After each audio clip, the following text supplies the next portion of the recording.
Excuse me. Thank you.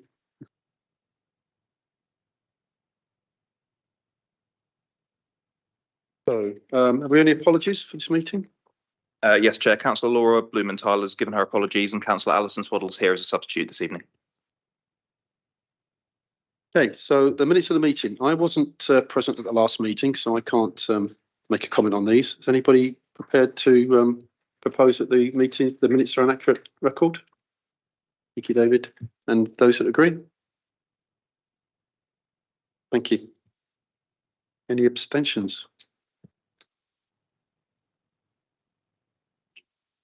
No. Are there any declarations of interest? No, thank you. Paul's got it. Paul, sorry, I can't see the screen. Yeah, so sorry, Chair. Declaration of interest in agenda item 31. I'm a member of Cycling UK, although I wasn't involved in their response. Thank you. And Al? Sorry, I'm a member of Cycling UK as well. So. Thank you. That's two interests. So am I, but I'm not a committee member, so I don't think I need to declare an interest, do I?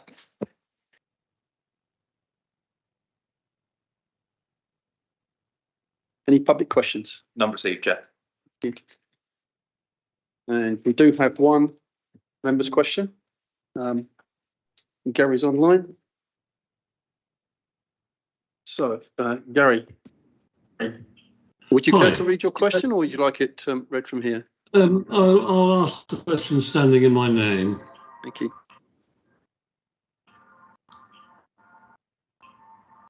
Hey, Gary, if you'd like to ask a question. I'll ask the question standing in my name. I hope you heard that. Sorry, Gary, my apologies. So I do have a written answer, and if I may read it out. Executive and Council prescribe the criteria and processes, including those that must be involved in decision making for the use of the Property Investment Fund, known laterally as a Community Investment Fund, for acquisitions made within this programme.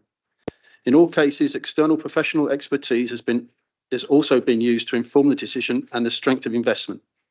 This supplements the opinion of internal subject matter experts. Performance is reported publicly through ONS performance reporting, quarterly on the Council website, and at high level through revenue monitoring and capital monitoring, e.g. an exception to expected delivery is a budget variance.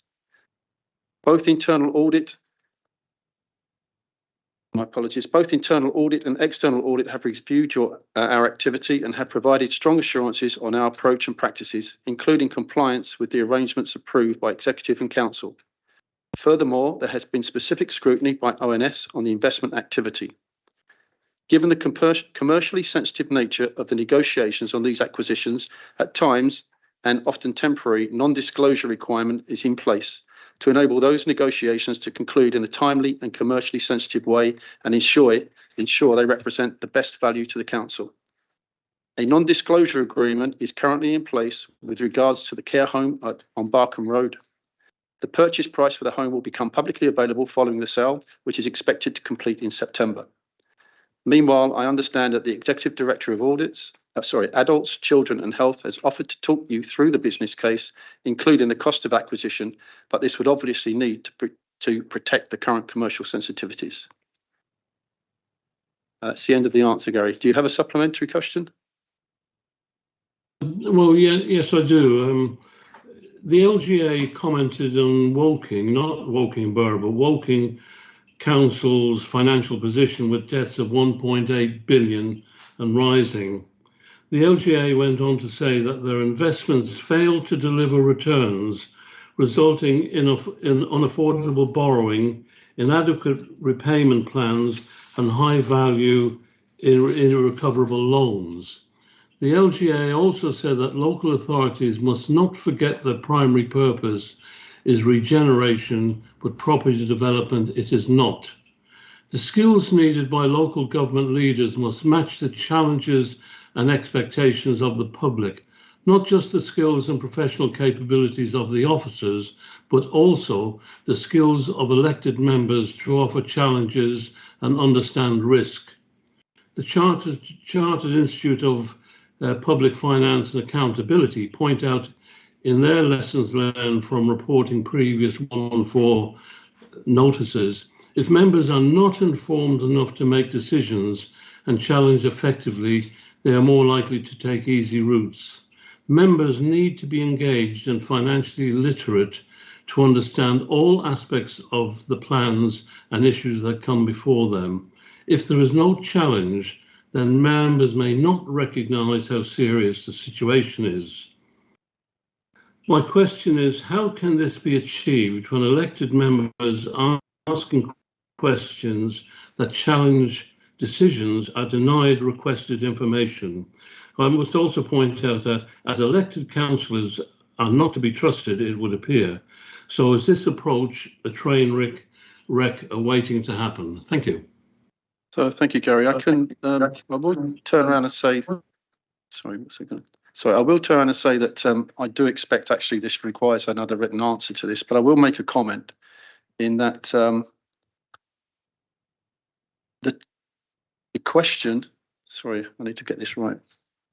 The question challenges the precept that you were informed that the information was subject to a non-disclosure arrangement, that an offer was made to you to discuss it. So I would say that you have had the opportunity to challenge the purchase and to ask questions about it, but that it can't be publicly declared at the moment.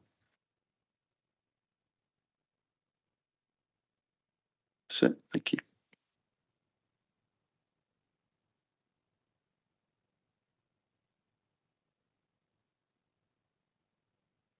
Well, we move on to item 29, pages 15 to 30, the Arts and Culture Strategy Update. Thank you very much. Just, is this questions for this or you want to come in before? Okay. My apologies, sir. No, I put my hand up late. Sorry, Chris. It was just a question for Callum, actually. I don't think I've ever seen a member question on scrutiny before. Will the written answer and the subsequent written answer be on the next set of minutes, please? Yes. Thank you. Okay. I'm for the most part, I'm going to take the agenda as read on this. I just wanted to just bring out a couple of points on this. We've made some very big strides in this. Anyone who's been on this committee before and seen the development of the arts and culture strategy will see that we're in a very different place now to where we were a couple of years ago. We are in the process of making arts and culture part of the business as usual of this organisation.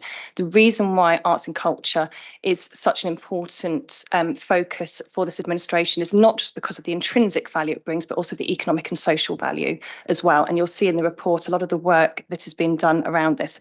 Ultimately, arts and culture is what makes life worth living. Can you imagine what COVID would have been like if we didn't have access to any opportunities, whether it's watching something on the TV, reading a book, listening to music? It's so important fundamentally to us as humans. And we recognise that there is lots going on in the borough, but it's not as joined up as it could be. This is about working strategically to look at where those gaps are, where we can take further opportunities. So a big part of this is partnership working, but also it's thinking a little bit differently as well. And you'll see in there in the report talk about social prescribing as well, which ultimately not only makes people's lives better, but it saves money longer term as well without need for other interventions further on down the line. Before I hand over to officers, I just wanted to say a huge thank you because we've now got our first senior cultural development officer that this council has had. In the short time she's been with us, she's done a phenomenal job. And the fact that this is being applied corporately across the organisation is a real testament to how hard the officers have worked. But I'm going to hand over to Frances if there's anything you just want to add before questioning opens up. Thank you, Sarah. I think it's just to echo the great work that's kind of gone on. We've got some key work streams around the kind of health and wellbeing and economic development and education, placemaking and strategic partnerships. An awful lot has gone on in a short space of time, and I think, yeah, testament to having a senior cultural development officer in post. Very happy to take questions on the paper. So has everybody had an opportunity to review the presentation in the document? Are there any questions? Please, David. Thank you, Chair. Two, if I may, one general and one specific. The general one, I think, is not unique to this particular strategy. It's one that seems to have come up a number of strategies that I've reviewed over the past year or two when involved in scrutiny. And that is the document lists a huge amount of activity, and it's great. I mean, clearly things are happening, there's effort being made, and from what I can make out of it, most of it is coming from central grant rather than from our own resources, which is more important. What I find challenging to understand from the presentation style here is what the product is. So there's lots of people talking to people and lots of activity going on, and we're improving a lot of our linkages, and that's great. But if we were to sit here in 5 years' time, what would we recognise as having changed? And I think in terms of the strategy, it may well be in here. I, in my read, didn't quite pull it out clearly, and that's something that I'd like to sort of see emphasised. And I think this is more of a cultural style within the council rather than relating particularly to this topic. And as a specific, I was quite surprised to read through it, and I couldn't find any mention of Shinfield Studios. And if we're going to be a cultural hub, we've got the biggest film studios in the country, or one near enough of, and I couldn't find a single reference to it, which I know it's a production facility rather than a production company, but I'm surprised that wasn't there. No, I can take both those questions, and I'm sure Francis and Nicola will want to fill in any gaps. But firstly, on your latter question, and we are working obviously with Shinfield Studio. This is not an exhaustive list of everything that's been done. It's an example, and we are working with them, not just in this area, but a multitude of streams and opportunities. And obviously, arts and culture sits in the economic development area, and those linkages are most definitely there. But this is not an exhaustive representation of absolutely everything that's happening. We'd be here all night reading it otherwise. In terms of what's the outcome, or yes, the outcomes from this. I mean, there's the vision and the strategy, and this is about Woking being on the map culturally, but this is also about prosperity for those that live here, those that work here. This is about opportunities for all. We know that a lot of opportunities are restricted to those that can afford it. This is about everyone having the opportunity to thrive. With regards to a lot of the work that's going on, evaluation is key here. And we need to demonstrate at the end of all that what we're doing here, that there have been outputs that lead to outcomes and benefits. And we are very cognizant of that. And all the work that's going on has all that in mind so that we can come back with some of those key outputs and outcomes, but they all link into the vision which we're setting in the strategy, which obviously links in with our council vision and plan as well, which is, as I mentioned before, about opportunities for everybody to live and thrive. But Francis, Nicola, I don't know if there's anything you want to add at all. Oh, thank you, Sarah. Just in terms of the Shinfield Studios, as Sarah mentioned, I think there is more linkages with kind of economic development, certainly around the kind of skills, employment and training side. So it's not that we're not linked in with it from an arts and culture perspective, but it is more around that kind of skills and employability. And certainly, yes, it is the end product is about putting Woking and developing that cultural identity. And I think by the end of this programme, hopefully we'll have a stronger kind of cultural identity. There'll be more opportunities for people to participate in arts and cultural activities and really kind of feel the benefits from it. Nicola, anything you wanted to add? I think perhaps in terms of Shinfield Studios as well, we are working closely with Shinfield Parish Council as well, who, as you probably understand, are particularly recipients of developer contributions, and a key in terms of the community engagement strategy that Shinfield Studios had to, as you'll be aware, had to complete, and it was agreed by the council. So we are supporting Shinfield Parish Council with their work around this and how best to realise that developer contribution. I think probably also worth mentioning in terms of measures. So one of the things that we're doing as well, for example, is working very closely with education psychology colleagues, public health and so on, so that actually we're also embedding their measures and working to their measures in terms of a lot of the work that we deliver, to make sure that we have a joined up approach around some of that. but we're doing some initial work as well around things around the social value policy that the council's developing. So absolutely take your point that that's not listed in this paper, but there is work going on around that.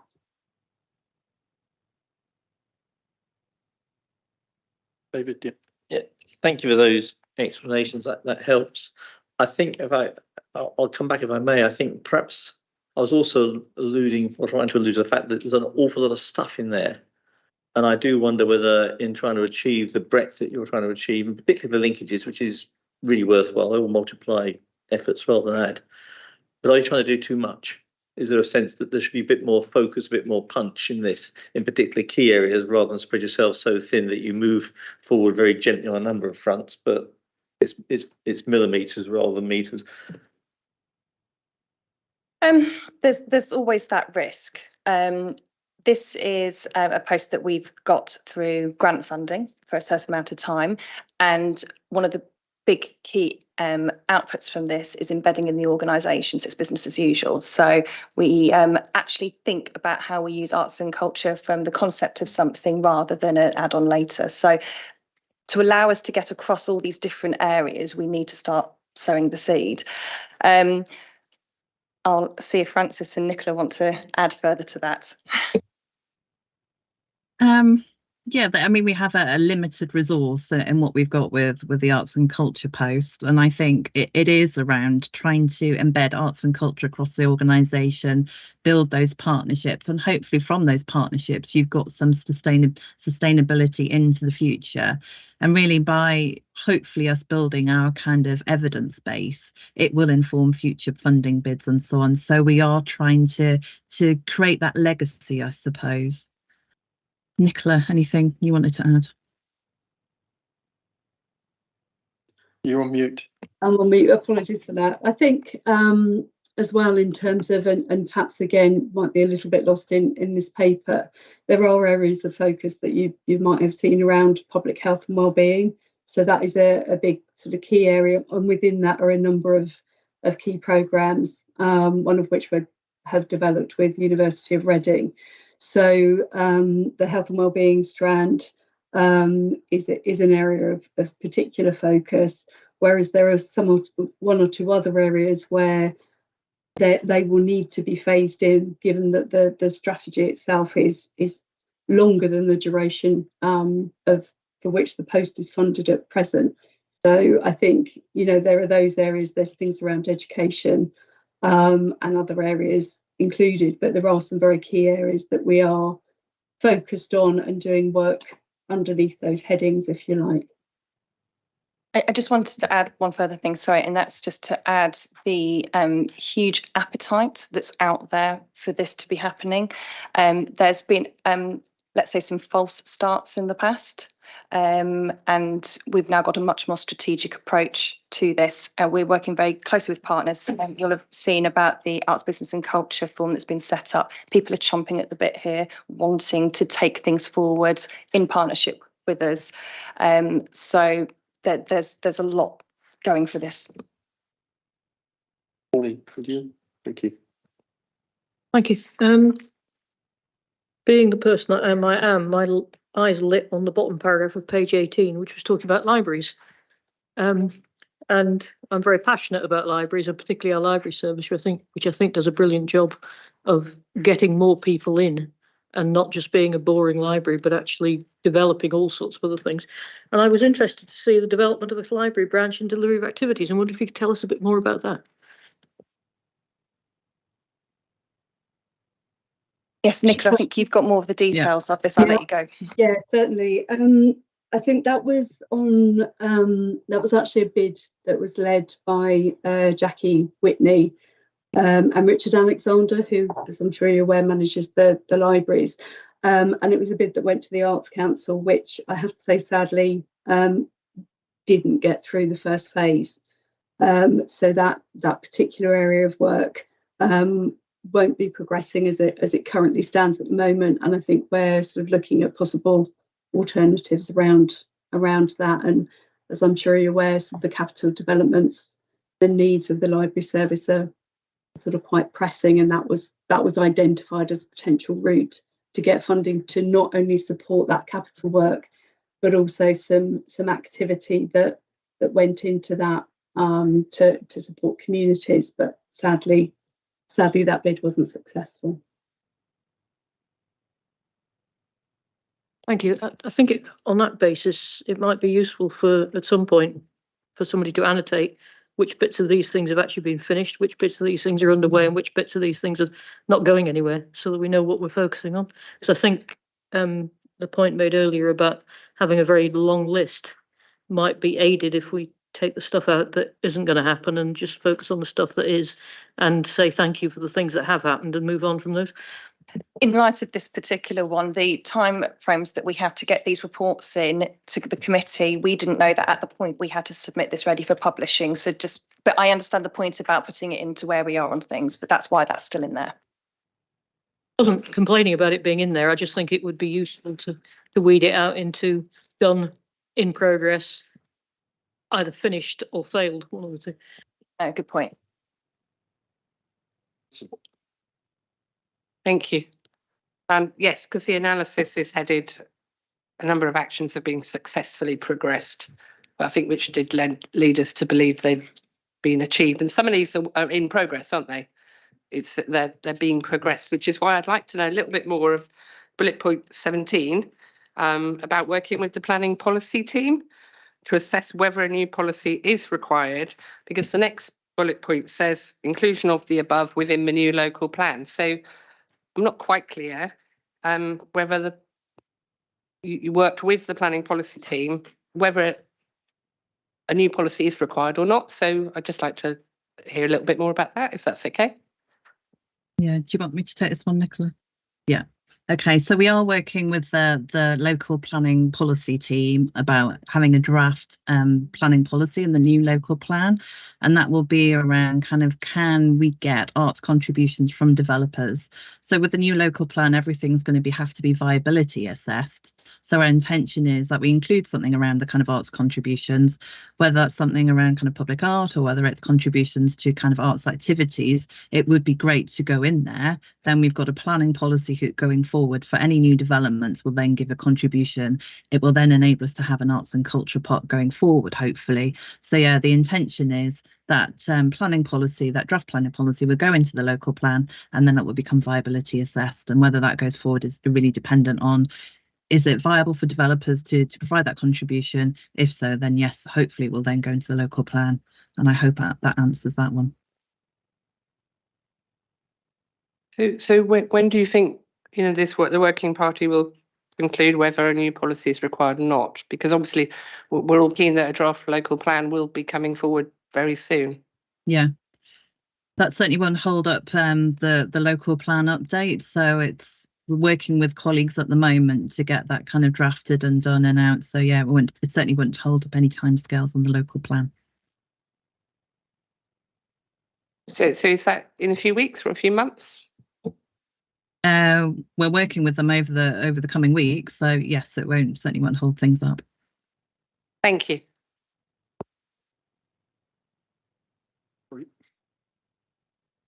Sorry, didn't recognise it.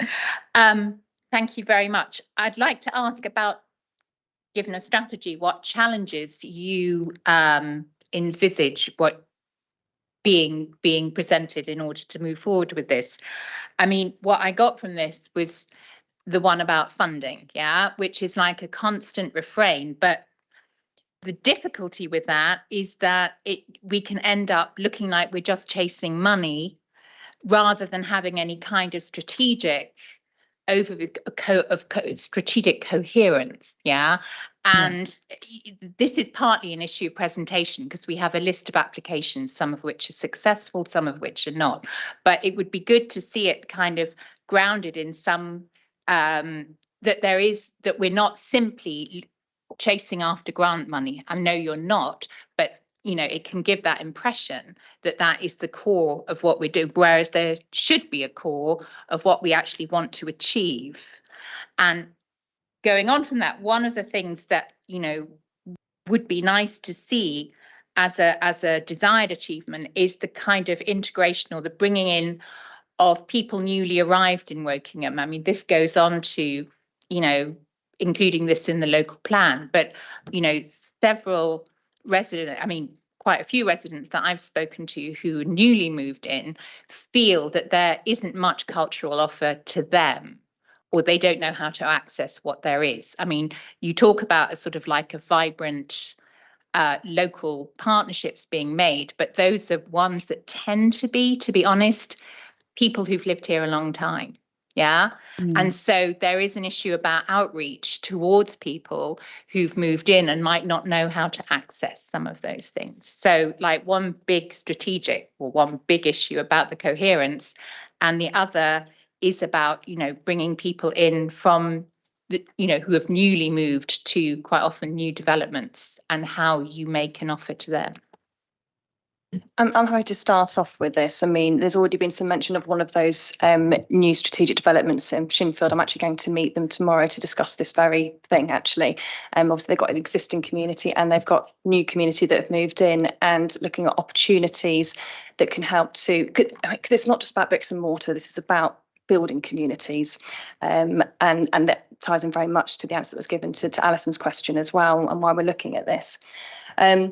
You asked about the challenges, and you'll notice that this arts and culture strategy was actually adopted, I think it was 2021. We were working on it before when we were on it. So just to backfill there, I say I was in opposition then, but we had a cross-party working group working on this back before the pandemic started. And obviously the pandemic caused some challenges, particularly in this sector, as I'm sure you can imagine. One of the big challenges is there's so much that can be done, and it plays into what David asked earlier. We can end up doing too much. And there's a lot of desire out there to take it in certain directions. So it's about making sure as well that we listen to all the voices out there as well, and making sure that we're not just going down certain routes to appease certain people. And that's why we are working with a wide variety of partners you'll see in there we've talked about the cultural educational partnership, for example, which is something that a lot of other local authorities do. It's looking at those gaps that we have. You know, we commissioned consultancy to do a gap analysis, so what we've already got, and not doing what we already do, but looking at where we can fill in those gaps. There's a huge amount of more work that needs to be done. But when we start from the place that we're at, which is never having had a position like this in the organisation and having this borough-wide strategic approach, there's a lot of ground to cover. And the risk is, as David mentioned earlier. I'm going to let Francis and Nicola fill in a little bit more on this, though. Over to you, Nicola, probably on this one. That's okay. Yeah, I think one of the things as well, the approach with this as well, is to work not just with partners externally, but with colleagues internally. So things around, we're involved with the work that's going on around equalities and inequalities, and where we need to be as a council, where we need to focus some of our energies and resource. And so we're involved in that piece of work. And then again, working strategically about where is it that we focus our activities? Where is it that we need to focus certain activity and approaches, and who we need to work with? Similarly with, you know, other work around the tackling poverty strategy and the Year 2 action plan, and culture is part of a number of those different working groups. So again, as you'll be aware, there are a lot of external partners that are involved with those working groups, and they represent a number of different groups and members of our community, which then enables myself in particular to be focused, and also to try and ensure that the work covers those areas that are seen to be by the council as being strategically important and areas of most need. So, and that's obviously, that at the moment is a work in progress, but those groups are developing their strategies, are developing their plans.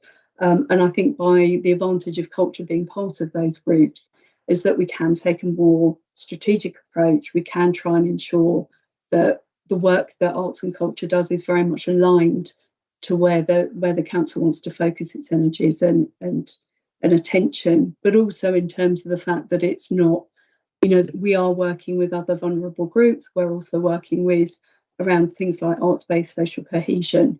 So projects around areas of strategic development and new housing, and trying to take a more integrated approach in terms of those communities and new residents and old residents. So I think that advantage again to embedding arts and culture sort of across relevant areas within the council also really helps to inform who we work with and how we work. There's one other thing I wanted to add, and one of the other potential challenges we may face is public perception, the optics of why are we spending our time on something like this in a cost of living crisis. And we know all the evidence is there that this is absolutely crucial, even more so at a time like this when people can't access cultural opportunities in the same way. And so that becomes even more of a need for this because, as I mentioned at the beginning, this is what makes us human. And we know that children, for example, who have access to opportunities are more likely to go into further education, more sustainable employment, you're more likely to vote, take part in life, and all of these things. And it's really important that we work on that messaging as well, because there will be likely to be critics at this time of that time we're putting into this amongst everything else, but it's absolutely vital. Are there any other questions from the floor? Please. I just wondered around the funding side of things and what can be achieved. We've got this post for 3 years. I just wonder if the efforts during that 3 years can then be taken up by other bodies, or whether we need to be doing more within the council. And if we didn't do more, are we just going to go a certain distance and then fall off a cliff? That was one question. The other one was really around one of the 3 local priorities seemed to be support for local businesses. I just wondered what we're doing around that. I don't think I read too much about that as such within the paper. So a couple of questions there. Thanks. I can certainly start off on the first one. I would always expect local government to play a role in this. We are the conveners of place and people, and to not have local government involved in a strategic cultural programme would be unusual. Whilst this is a fixed term role, by doing all that work I was mentioning earlier about the evaluation as well, and demonstrating the value that this brings, both quantitatively and qualitatively, they're quite hard to say, it makes this into a need to have position, and it shows to the organisation how important it is if we can show to public health that actually they've had less people come into requiring support and less money spent because of interventions that we've made through the social prescribing, then that is a game changer. That's just an example, and the work that we can do with children as well. So I would hope in longer term we can show the requirement for this as a longer term investment for the organisation, and using this fixed term contract to do that. But the evaluation is key in gathering that data and evidence.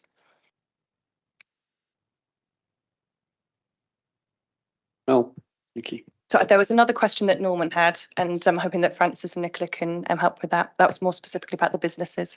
Yeah, probably over to Nicola, because that's the Arts and Business Culture Forum, I think. Yeah. Yes, yeah. So one of the things that that we've convened, and Sarah's been very active in this and supported, is an arts. Forgive me, the name's just recently changed to better reflect the group. So it's the Arts, Business and Culture Forum. And that is a new partnership group which includes local businesses, and that is very much around how the arts and business sectors can come together to support each other. And one of the key aspects of that is around supporting the local economy, and through things like having community-based events to attract visitors, increase footfall, increase dwell time, We work very closely with colleagues in economic development in some of the strands of work that we do as well. And that is an area that is developing and is very much also in line with the UK SPF funding that we've received. Part of that is around economy, and that is a project. That's an area of work that the economic development team and ourselves are starting to develop further. But that particular forum is already making some strides in terms of supporting those local businesses and local centres. I think one of the other areas as well is some of the schemes that we're doing as well. So things like the National Saturday Club, it's a longer term view, but that is also very much around engaging young people in terms of potential careers in, for example, the film industry. So that in actual fact, what we're trying to do is retain that talent, so that they may, for example, attend University of Reading, but instead of moving to London, we're able to retain that young new talent, so that they actually stay in the area, they contribute further to our local economy, and recognise that there are a whole range of jobs in the film industry, and that's just one area. And we're also looking at similar programmes as well, with, for example, in partnership with the British Museum. So of course we have these, sort of big hitters, if you like, these really high profile national organisations, which will feed into our local economy. So there's also work that's taking place around, so it's taking a longer term view, but it's also about retaining, making sure that young people have those skills, they recognise what careers are available, but we're able to retain that talent and keep it within the district. And just lastly, to say that there's also work and discussions around how also our wider economy can benefit from us having those centres that are very much around the creative and cultural industries, but of course that has a wider economic impact, and we're looking at how we can maximise those opportunities. So that's a phased approach, as you'll appreciate, but that's certainly something that's being very much thought about and discussed. Thank you for that. So, okay, Lord, thank you. Thank you. Al? Just a couple of questions. First one, just on the sort of scope here, you looking at this definition, Arts Council definition of culture. Just thinking about, for example, early town council during the COP26 time put on 26 events, 26 for COP26, and these events were all about nature and the environment. So making bee hotels, nature walks, the pop-up bike workshop at Solihull Park, these sort of things. But does this all fall outside what you would call culture? Not necessarily. No, it fits within culture as well.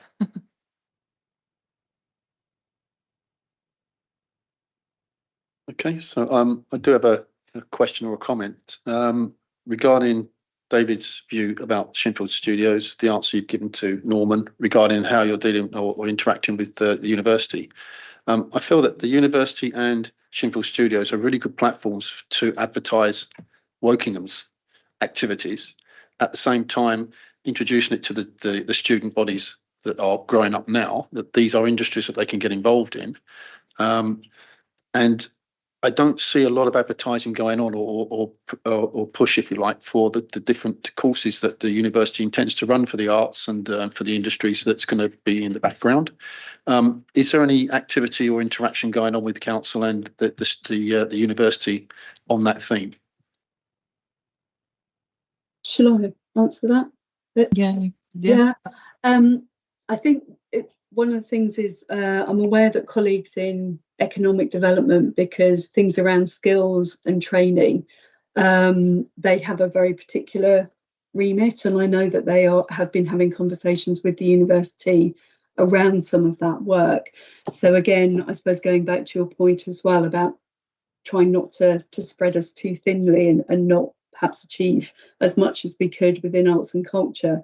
You're absolutely right, you know, those things are connected, but there is a, if you like, there's a sort of dotted line, and there is a skills person within the economic development team, and I know that that's an area that they have as the focus, and they sit on, for example, there's an internal work officer group which is around jobs and training and so on.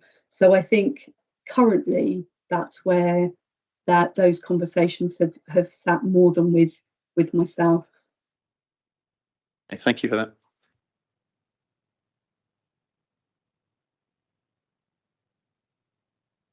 Sorry, just a couple of questions. First one really was about parish council. As far as I'm aware, each parish council has a arts and culture committee. Does this strategy go forward to them as well for commentary? When the strategy was first taken up for public consultation, it was sent out to all town and parish councils, as well as the wider public, as consultees. I know that we did get some response back. Winnersh Parish Council have actually published their response online to have a look at. They've also been invited, and we do have a couple that sit on the Arts, Culture and Business, so Arts, Business and Culture Forum as well. We are talking to them in other ways outside of those as well, but they are very much, I mean, you'll see in the strategy, we've talked about how, you know, while one borough, we are 17 different parishes within the borough, and that in itself is an identity. One of the things that you know we have talked about is what is Wokingham's USP, what makes us different to others, and you know, I'm not the one to answer that, but perhaps the fact that we have 17 parishes, each with their own identity, feeds into that. But we are very cognizant of that, and we do have our lines of communication open with them. Some are more engaged than others, but yeah.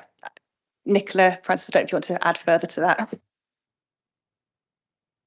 I don't have anything to add unless you do, Nicola.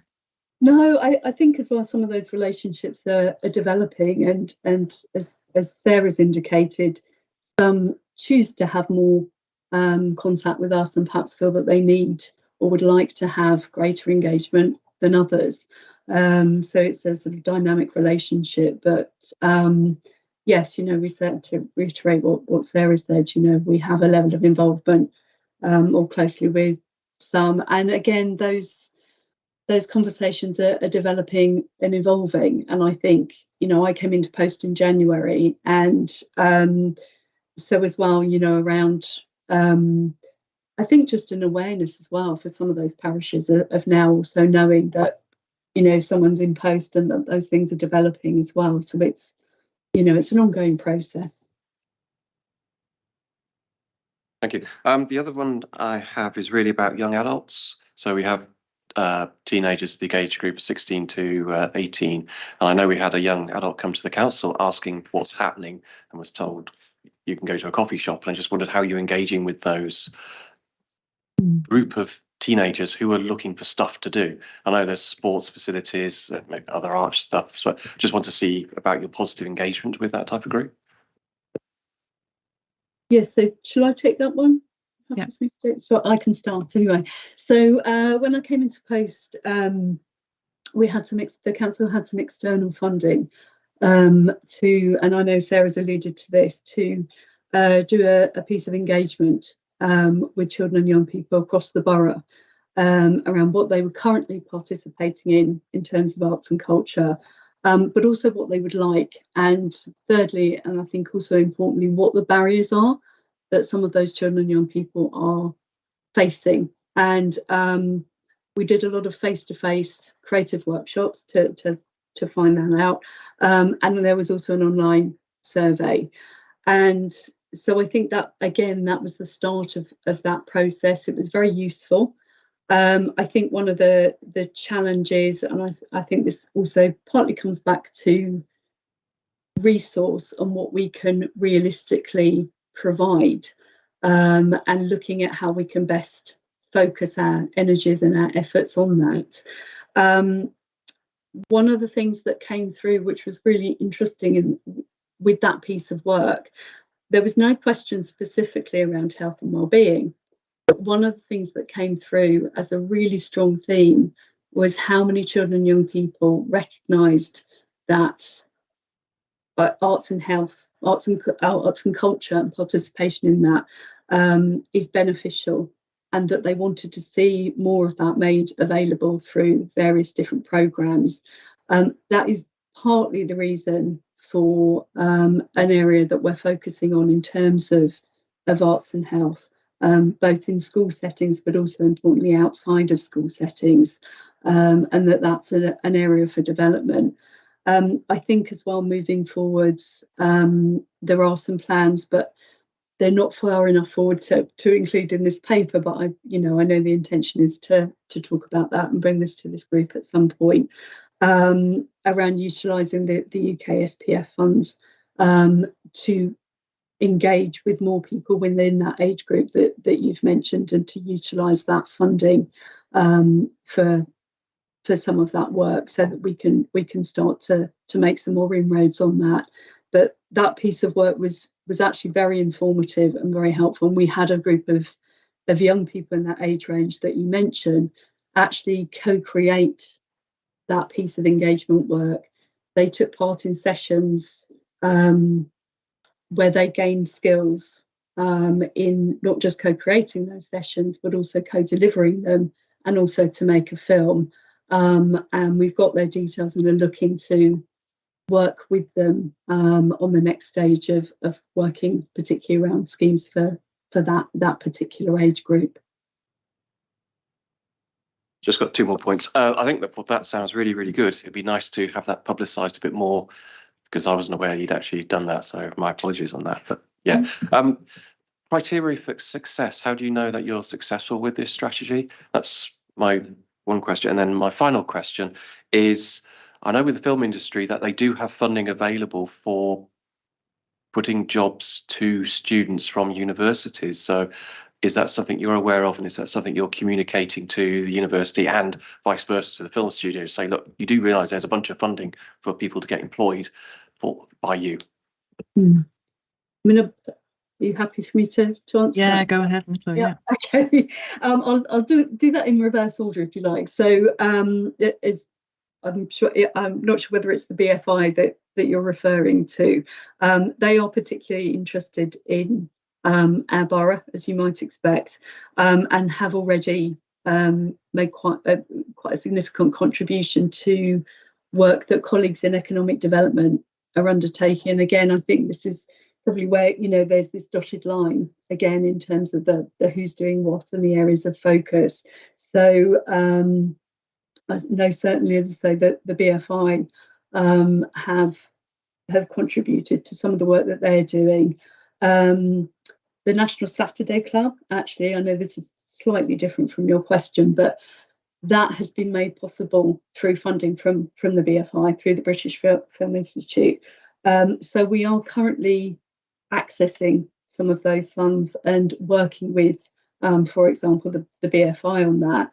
What's interesting as well was when I had a meeting with colleagues with Shinfield Studios, they are also very aware of those and other areas of funding which they can access, and similarly with the university. So I think there is a greater piece of work to be done on that. What I will say is that, again, that's more where colleagues in economic development currently have their area of focus, rather than myself as it currently stands. But yes, the two are inevitably connected, and I think probably going forwards with the more developing relationship with the university, those things can be sort of maximised actually. Your second question was around criteria for success, and I think this is where having those measures in place and those KPIs and saying, as you'll understand, what do we want to achieve? What does that success look like? And some thought has already been given to that before I came into post. And part of that relates back to the measures and KPIs that are in the UK Shared Prosperity submission that the council put through. So there are some very clear things in terms of what we need and want to achieve with that funding. If we achieve those things, that will be one measure of success. There are also things that feed back into the sort of central council measures for success, and things, as I mentioned, around targets around sort of education, mental health and well-being, and those also flow through into the work that we're doing in terms of those measures, and then what success actually looks like for us. So we think we do have that, but I appreciate that it's not laid out in the paper that you have.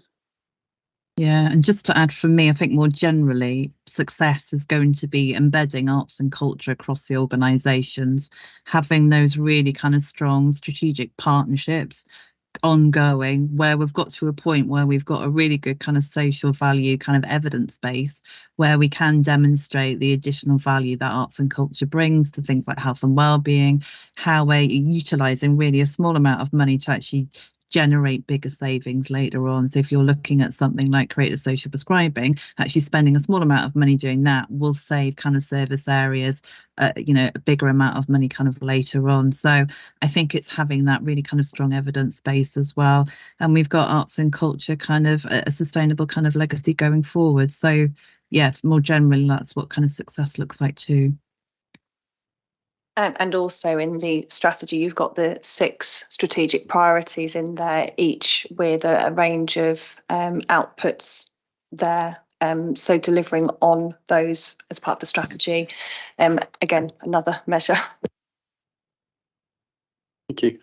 Pauline, take the last question, please. Thank you. I'm quite a simple being. I think we're spending taxpayers' money on this, which I support. But I would like to see some sort of tangible outputs, not paper, not reports, not strategies, but actually things that the man in the street or the woman in the street or the person in the street would recognise as something that has actually delivered something that we wouldn't have had without you guys. So what I would ask through you, Chairman, is could we maybe have, I don't know, 6 months' time, a list of things that are tangible that that people in the normal people out there would recognise as being things that you've delivered, not paperwork, but actual things, whether it's a course for somebody, whether it's, you know, whatever. But if we could have that maybe in 6 months' time, I think it would give us a view of how much value you're adding, because I mean, I think all of us probably believe in the arts and culture strategy. We all believe in improving things for our residents, but I'd like to see some tangible deliverables. No, I totally understand, and there are things underway. What you'll probably want to see is a full project in completion with what those outputs were and the outcomes from that. And so whether 6 months is long enough will depend, and we'll have to have a discussion about that when the best time to bring this back is. But we want to make sure that we're looking at the evaluation piece really. Sorry, you want to come in? I'm not suggesting you're going to finish in 6 months, because I know that it's a 5-year thing. But if you can't come up with a tangible delivery in the next 6 months that isn't a bit of paper, then I would suggest that we're not running this project in the way that gives people deliverables incrementally, and that we're doing too much at the end possibly. So it's just a comment.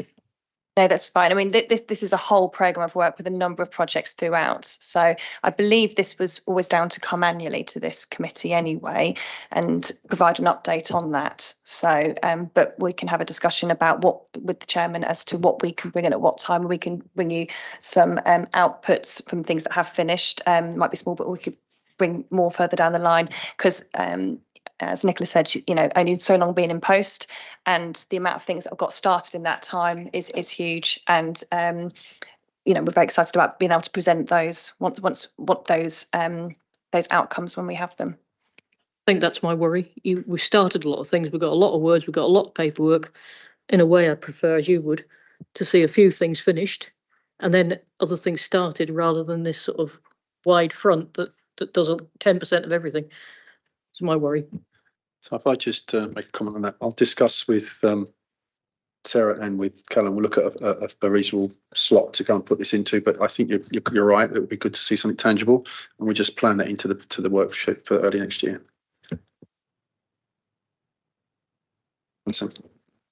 Two things, please. In the next steps, it says delivery of the Arts and Culture Service Plan for this year, 23-24. Is that a plan that could be shared with the committee? Because I think that's going to set out what you're doing right now and before the next one. And I think that would be helpful for us all to understand more. And then the second point was, I know when this, the February 21 report came out, there was a bit of concern that it seemed very Wokingham Town centred, you know, the photos of the events being from the International Street Concert, the Children's Book Festival, and there was an event at the Outdoor Cinema at Dinton.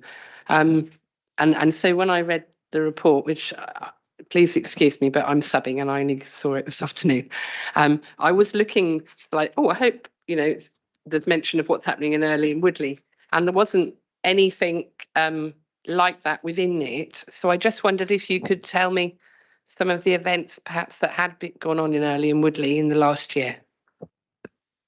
Well, firstly, this is a strategic approach. This is implementing a strategy. So we're not putting on events per se.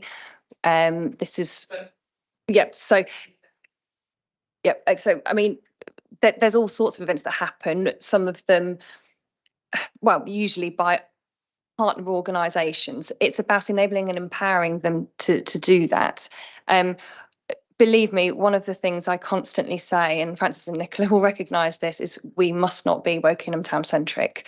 And one of the things we have been doing with the Arts, Business and Culture Forum, we've suggested that, because we've got people from all over the borough, let's go and meet all over the borough. We were in Twyford last week meeting. We've been in the Oakwood Centre in Woodley. We've been over in Shinfield. And we're trying to make sure we are ensuring that this is a borough-wide implementation of a strategy and not simply about Wokingham Town. I mean, so we've got co-chairs of the forum, for example. One is a cultural organisation and one is a business. The business is based in Woodley, and the cultural organisation covers the whole of, well, not just Wokingham, actually covers the whole of Berkshire, which is handy to understand what's going on elsewhere. There was another question you asked first, and I'm trying to remember what it was. That will have to be a question that officers can answer because it sits with officers. Just to pick up that question around, I think it was around the sharing of the service plan. So yeah, that is an internal kind of officer document, but happy to kind of have discussion with other colleagues before we kind of share that out more widely. Is it helpful for me to pick up on that last question around the borough-wide approach and perhaps give some examples? Yeah. Is that useful? So, so for example, there is a project that is going to start in October, and that is around mental health and wellbeing in schools. So there's a training programme, CPD programme for nurture assistance in schools. And then that will be about embedding the project. It's called Project Soothe, and it's in partnership with the University of Reading and working with colleagues in education psychology. That project and that programme is available to all schools across the borough, with both primary and secondary, and those that work specifically with special educational needs. So that is a borough-wide initiative. The work that things like the National Saturday Club, that is open to all children and young people that qualify across the borough. And actually we have a small budget through the low cost, no cost activity group as part of the Tackling Poverty group strategy to help support those that need assistance with travel costs. So again, you know, trying to make that as accessible to those across the borough. Other work that we do again across the Culture Education Partnership, that is about children and young people education settings right across the borough. I would also say similarly around the work that we're doing around mental health and wellbeing, again, is about encompassing those areas across the borough, so it's not Wokingham specific. So I think, you know, what we're trying to do, or what I'm trying to do, is to ensure that yes, we are targeted where we need to in terms of particular groups of vulnerable adults, care leavers, children and young people, things around tenancy sustainment, for example. But actually, when not taking necessarily a geographical focus, if you like, so it's not all about working in town centre and so on, because we're very aware of the fact that, in a sense, that would be very easy to do, to go down that path. And I think similarly, you know, again, working with Shinfield Parish Council and their Arts and Culture Committee, projects in Twyford and Woodley, through the Arts and Business, Culture and Business, sorry, I'm going to get that wrong, forum. So very mindful of the fact that we are a borough, and you know, my role, arts and culture, is about working with residents and communities across the borough. Thank you for your input. I'd like to pull this session to a close on the particular topic because we've got another weighty one behind. I'd like to thank you both very much for your input. It's been enlightening, and thank you, Sarah. And then we'll move on to the next one. Thank you. Thank you.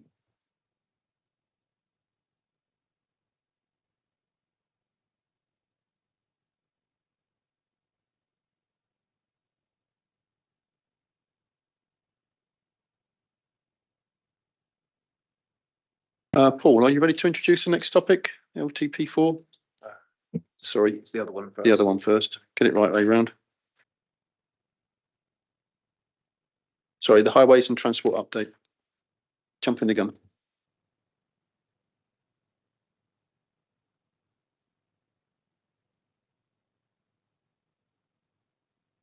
Paul, are you chatting away? That'll be Chris to introduce this one. Okay, thank you for that. Evening, Chris. everyone. Evening, Chair. I hope you can see my screen okay. Is that sharing all right, or is it not? Actually, I didn't think it Still is sharing yet. yourself, seeing yourself, not sharing. There you go. How's that? Thank you. Fantastic. Excellent. Evening, everybody. So yeah, as you've just mentioned, there's two important ones. We've got the LTP after this, so as important, to be fair. So just taking you through a quick update. The request for this session for us to come to you to bring you a quick update on the customer service, potholes, obviously highway defects, and small projects. And obviously we get to any questions. So just quickly picking up on where we are, what we are as a service. Highways and Transport, we're a universal high-profile service, which obviously, you know, everybody uses the highways. It ranges, you know, residents, all the businesses, all their employees, and everyone travelling to and through the borough. Obviously, it's a high profile, as we've mentioned. It's more high profile at the moment due to a range of topics that are obviously undergoing, such as, you know, car parking charges have obviously increased, and that's something that comes out in some of the data in the next couple of slides, as well as kind of home to school transport. You know, potholes, obviously one of the topics that seems to be on everyone's minds more recently during the bad spell of weather that we've had. And obviously also, you know, there's many competing demands for the service, and obviously expectations of the service from all of its users. And you wouldn't be surprised to know that many of the requests differ or conflict with one request to another. And obviously just on the page here is just a kind of a quick spread of all the areas that the service covers, ranging from public transport, and many of you have worked with Rebecca Brooks in the service, through to, you know, highways development control, which is dealing with planning applications, traffic signals, you know, active travel, the work that you'll have on the next item in a minute with the LTP, My Journey, and major projects. So all the major infrastructure as well that you've seen delivered alongside the local plan over the last number of years, all that has also been linked and is fundamentally major work and capital delivery work of the Highways and Transport Service.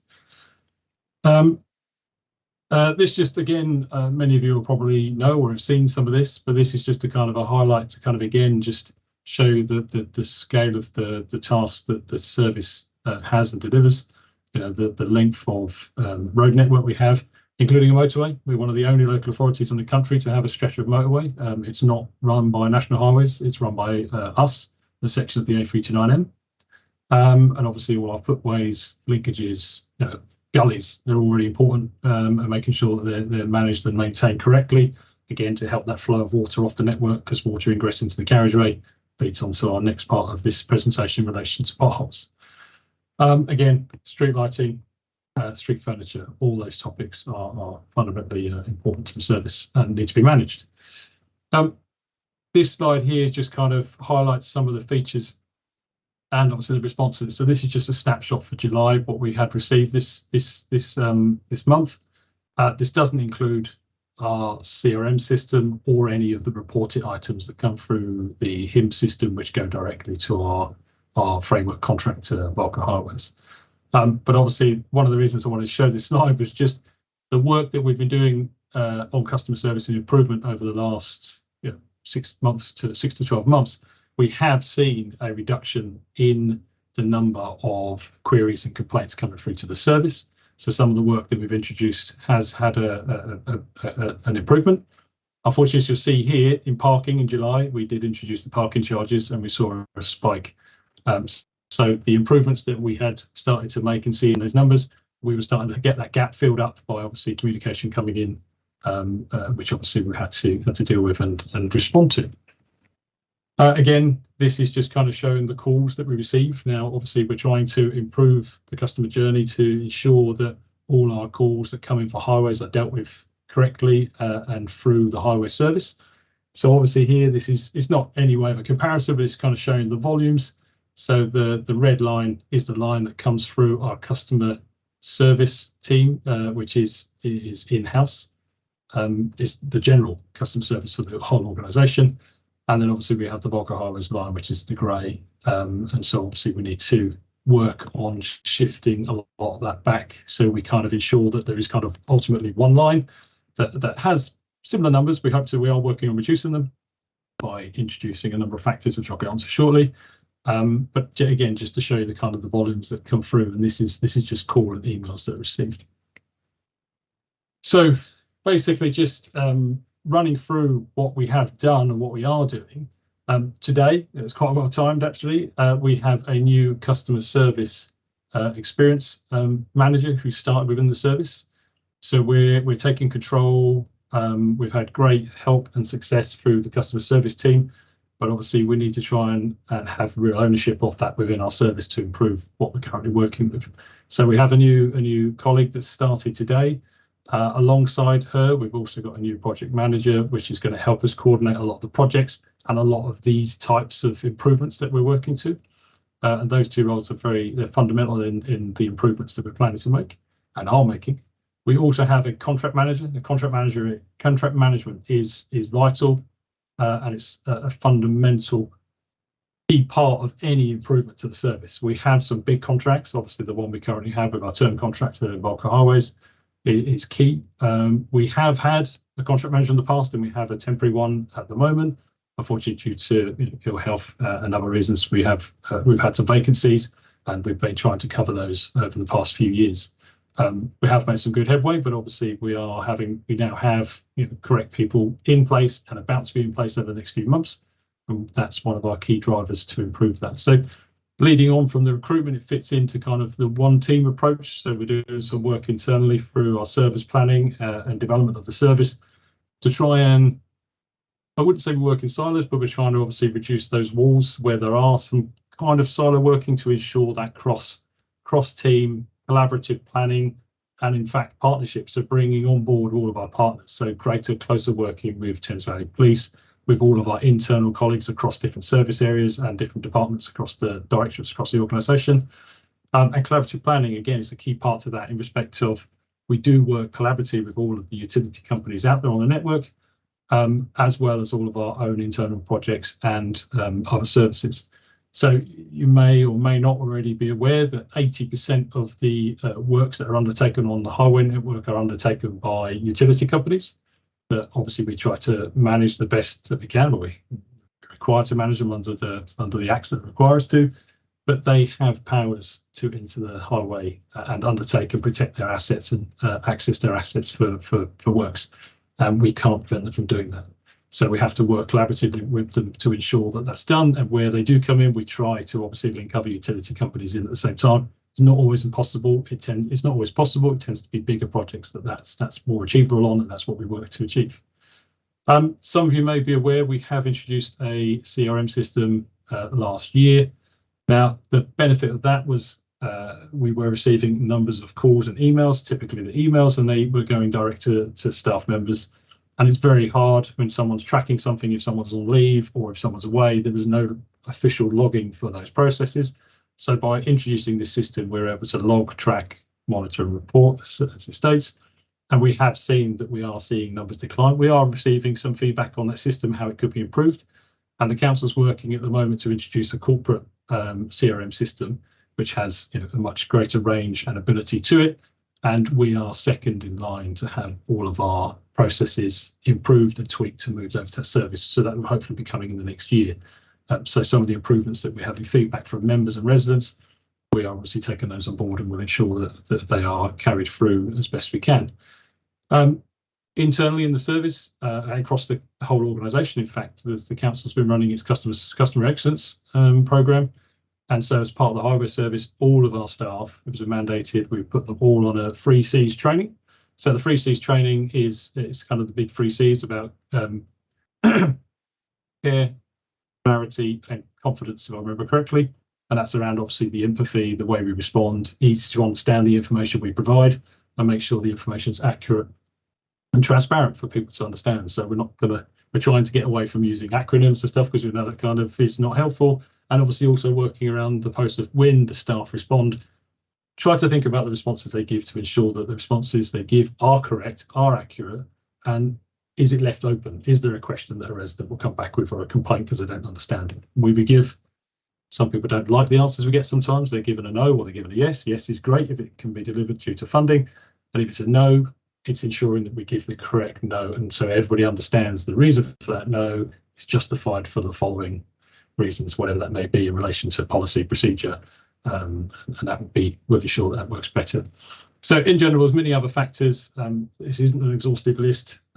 Key performance indicators, we already have some. We're working on more. We're working on internal ones as well as external ones, and we've updated the ones that will be presented corporately, as well as all of our frequently asked questions that we've updated and we will be updating. Website improvements corporately, that's just been done, and many of you I hope have seen that. And obviously in there too, we're looking to now follow up with that and update our highways page. And then we're also looking to update individual pages for various projects. So let's take the moving traffic offences that are currently rolling out and have recently gone through consultation.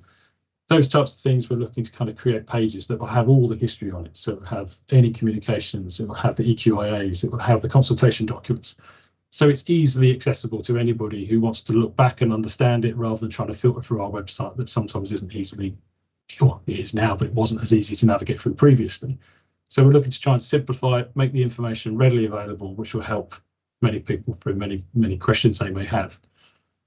Again, process mapping, we're looking at the way that things currently work, the way people access data, the way that we access data, and we're trying to process map it with our customer service teams and our contractors to try and streamline the way that the processes are dealt with, and where we can, we'll improve them, refine them, make them more efficient. But same with data. We're looking at data in a much greater way than we used to. The council has a great team that's obviously being able to develop that. You may have seen all the govmetric data. So when you go into the shop, you see the red, amber, green faces. They're available on our website and through calls. People get callbacks. We're now looking, it's been available. We have been looking at it, but we're looking at it in a greater detail. And we're trying to use that data and reading the lines to understand what it is the query may have been raised on. Sometimes they tick it, they give a good feedback, but they hit the red button by mistake, or it's a green one and there's a red comment. So we're looking at the comments to detail it, and where there's an improvement saying something's missing from the website, we'll go and add it to the website. So the more of those that come through, we can refine it, and the more and more we tick off the list, that should reduce the number of people that perhaps come through with a complaint or a query. And it helps us to also enhance and develop data that is available to everybody. In addition to that, traffic and travel. We have one of the most subscribed to traffic and travel news outlets that we send out on a weekly basis. And we want to try and develop that further, share more information with the residents, the members, parish councils, so that they can be greater informed of what's coming, and spread that out further to more and more people. Again, we've improving the comms and sharing to people what we currently do, what we do well, perhaps what hasn't gone well. We do some case studies around some of the works and projects that we've done. One Network is something that a lot of people already know about and hopefully they use. This is a tool, industry tool that every local authority has to use in relation to streetworks. Everything's updated onto it. So you can, if you access One.Network and look for the Woking area, you can look at any street and it will tell you any upcoming works for utility companies, for local authority works, whatever they may be. As long as they have a permit, which they have to have a permit to work on. Emergency works tend to not have them instantly, but they will be updated.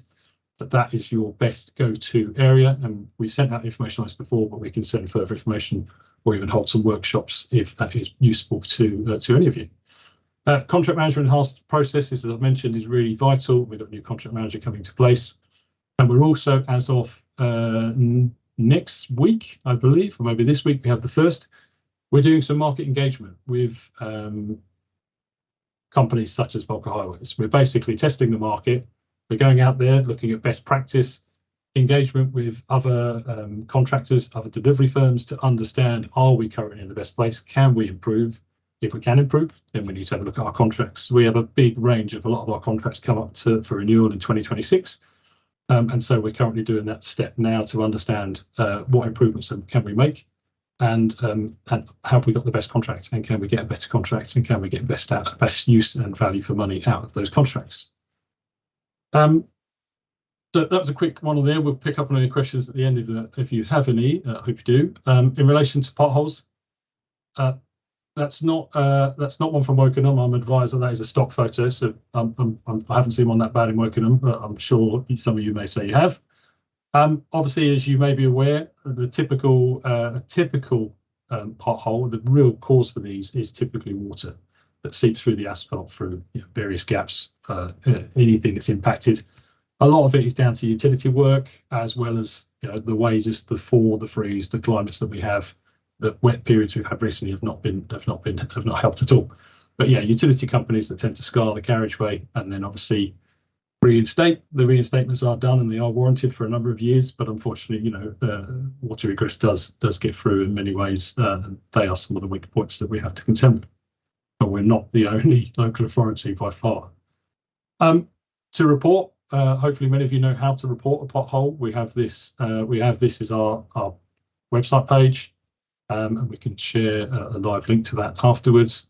One thing I would say, report it via the council's website, and this is really vital because it goes direct to our contractor, who will ultimately pick it up and review the next steps I'm about to tell you.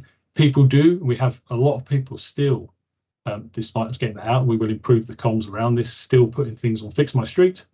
Now, if something is put on Fix My Street, we don't ignore it. We do pick it up, but it is intensive in terms of officer time to pick it up and manually enter it into the Volker Highway system for them to pick up and obviously feedback. And anything out of hours or emergencies, then obviously please make sure you call the numbers required. And so we put those in place. So highway defects, which include potholes, the council has a whip. This is the Wokingham Highways inspection policy, set out obviously in relation to the Highways Act, as stated there under 41.4.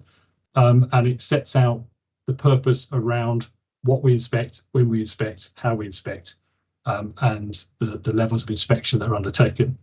Much of the network and many of the inspections are undertaken by a driven inspection, and there's lots of different features and new technologies that's coming out in terms of AI as well, which we've tested for efficiencies. Very good. A lot of other local authorities are doing the same, and many walked inspections as well. So they're carried out on a regular basis, right all the way through the year, and the whole network is inspected. So in addition to that, when something is identified, so let's take a pothole for example, when that's identified, it is reported, it's inspected by an inspector, and then it's all down to risk-based assessment. And so obviously in here we've got our risk matrix, and based on that, subject to where it falls into a category, it could be picked up under a 2-hour, 24-hour, 28-day, sometimes longer, because it might get picked up, for example, on a Cat 2A, which is ultimately off of this chart here, sorry, off either 2A, 2B or longer. And that could then be, so if it's a 2B, sorry, it will get referred to the council's assets team for them to identify whether it gets picked up under structural maintenance. And that will be dealt with obviously under a different process. So safety is our key priority and factor that we kind of fundamentally focus on and we ensure is delivered.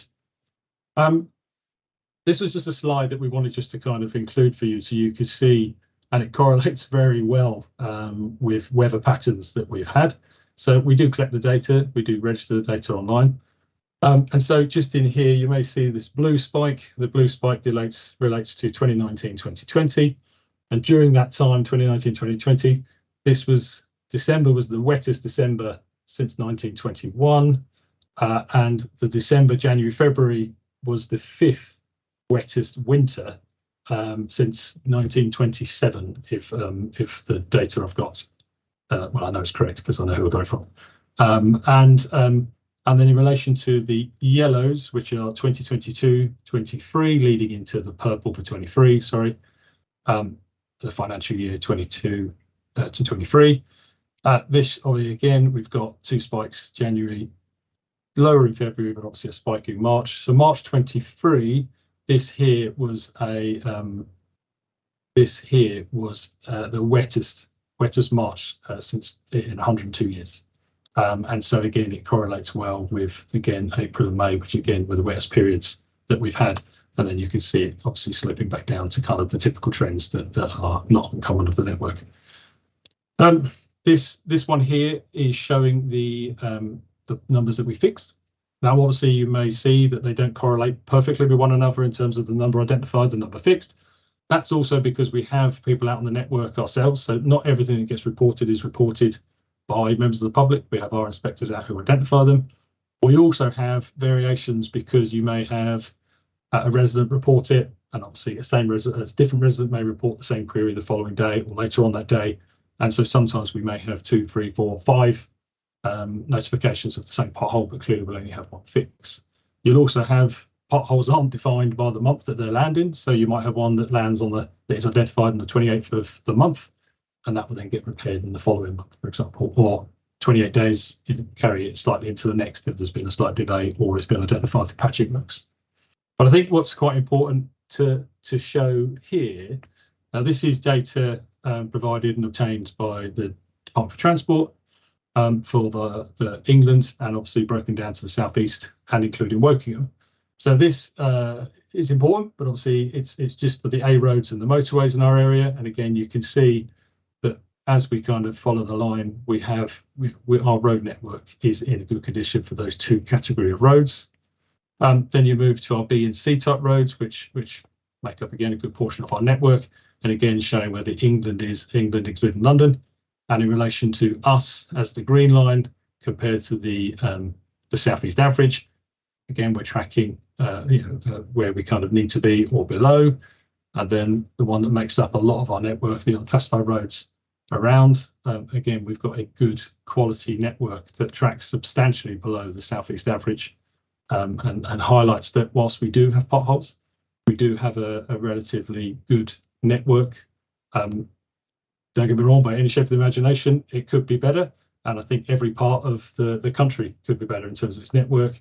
The recent alarm survey undertaken by the annual local authority road maintenance group has identified, England and Wales, not including Scotland and Ireland. That's a £14 million backlog of defects identified on it. But I have to admit, in terms of our network, there is network improvement that can be made, and many of you may see some of the treatments that we're putting out at the moment. We've tried various different types, and we're doing some preventative sealants at the moment. And they're fundamental in trying to seal the cracks and the gaps to prevent water egress. So some of those are out there at the moment. We're putting them out on the network, and obviously we're getting warranties with those to warranty a 5-year period on the roads that we're using them on. So we're identifying roads that are of good status, we're upgrading them and repairing some of the patches, and then sealing the network to try and prevent. You will always get potholes, but we're trying to prevent the best as we possibly can. And this gives us a warranty. So if we do get some, then obviously that company can come back and remedy those for us during that period.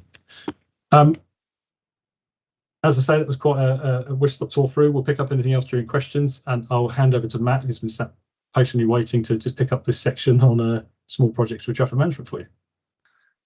Thank you, Chris. Thank you. And hi, everybody. In case you don't know me, I am Matt Gould. I am the Head of Service for Highways and Transport, working with Chris. I just run through very quickly, a few slides around traffic management and some of the aspects of small projects and how we push them forward. So the first slide really is a summary of the main functions within the traffic management team. So essentially, the team look at managing current assets, making sure that they're safe to use, making sure that our network is safe and fit for purpose. And generally, overall, I suppose it's about making sure that the road is safe for all users to use, to do whatever it is they wish to do. One of the key aspects of the team at the minute is parking services and enforcement. As Chris mentioned just now, obviously the car park increases has generated a significant amount of work for the team.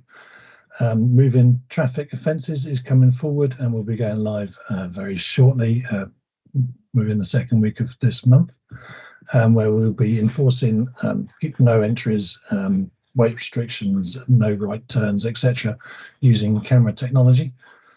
And then obviously the team look at road safety, specifically around pedestrian crossings,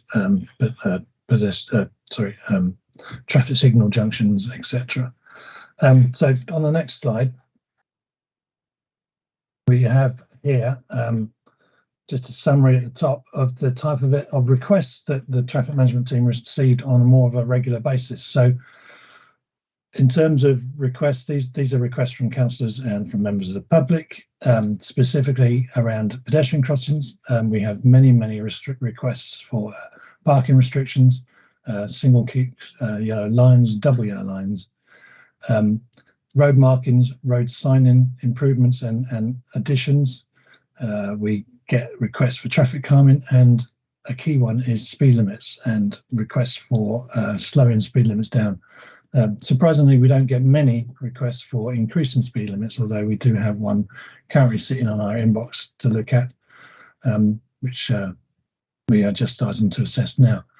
And in general, just as a sort of indication of the amount of information that we get or requests we get, the little white box there indicates the on average the number of requests we get per year coming through our inbox or through the CRM system or through the report it pages.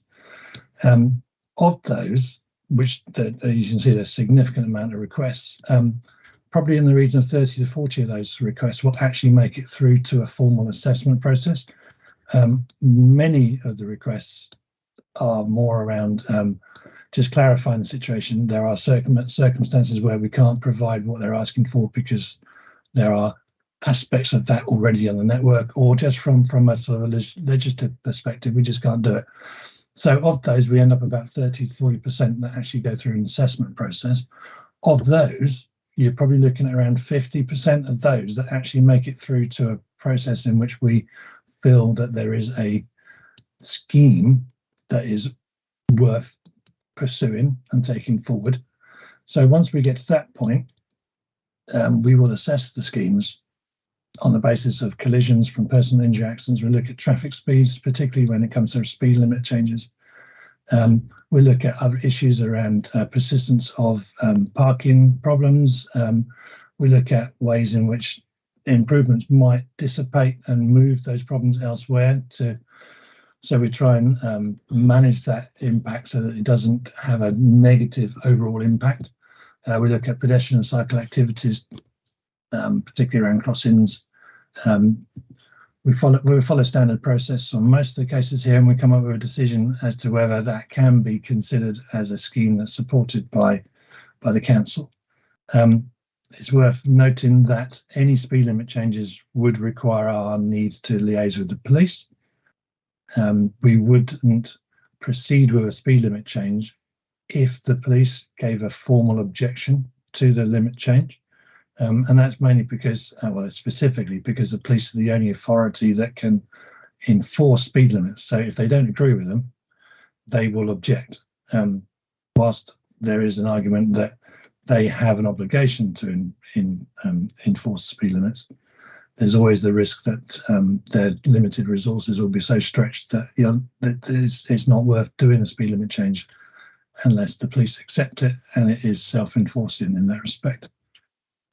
Once we've completed the assessment process and the team agree that a scheme is considered as supported, subject to the sort of level of funding requirement, generally if it's under £10,000, it will be considered for delivery through our revenue budgets. So we'll allocate budgets to it and deliver it in year if possible. If anything's larger than 10k or £10,000, I should say, the scheme will enter into the capital programme. Again, if it's early enough in the year and we have the space in the programme to do so, we'll try and deliver it in the same year. But generally speaking, it will slip into the following year's capital programme. Before we move to the next slide, it's worth noting that any request the traffic management team get for any of these type of aspects must go through the council's website. The reason being that the websites are set out so that we have a system in which we can record the reference number, so that we're able to understand and properly audit through the system any requests that come through, so any of us are able to follow it through should someone be unwell or not available for holiday reasons, so that we can always follow the system. So on the next slide, it's just a quick view of our traffic management page.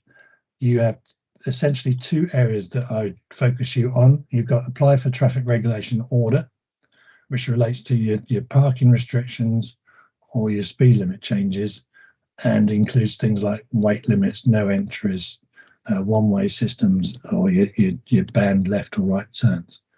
The other one to really focus on is the apply for traffic management. Now that would relate to things like I would like a new pedestrian crossing here, or I'd like a traffic calming scheme there. So those are the two key areas that you need to look at, and that will generate a reference code and allow us to track and audit that assessment process, so we're able to report in a more concise way. And then finally, just I mentioned traffic regulation orders. If you just go to the next page, Chris. Traffic regulation orders have to follow a statutory process. In order to, because it's a statutory process and that statutory process costs money, we undertake, if you like, an informal process to start with to make sure that what we're proposing is going to be well received by the community that's requesting it, and ward and council and town councils who are supporting it. So initially the request will come in, we will assess that request and collect data. Specifically, if it's speed related data, we will collect traffic speed data and traffic flow data and discuss that with the police.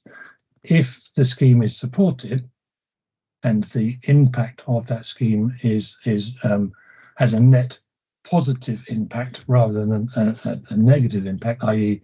the change will generate a disproportionate negative impact elsewhere in the network. If it does that, then we will support the scheme and we will generate a scheme drawing proposal that will be informally consulted on with the affected residents and the local councillors. That enables us to tweak the scheme, make sure that everybody's happy with it before we go through statutory process, which will be the next stage. That process has a minimum of a 21-day objection period in which we request or seek objections for the schemes.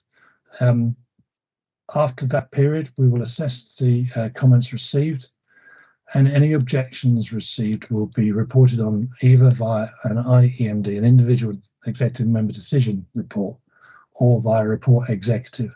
Now the two differences there being that if an objection is received from a councillor, a ward member, then it has to go through the executive process as part of the constitution.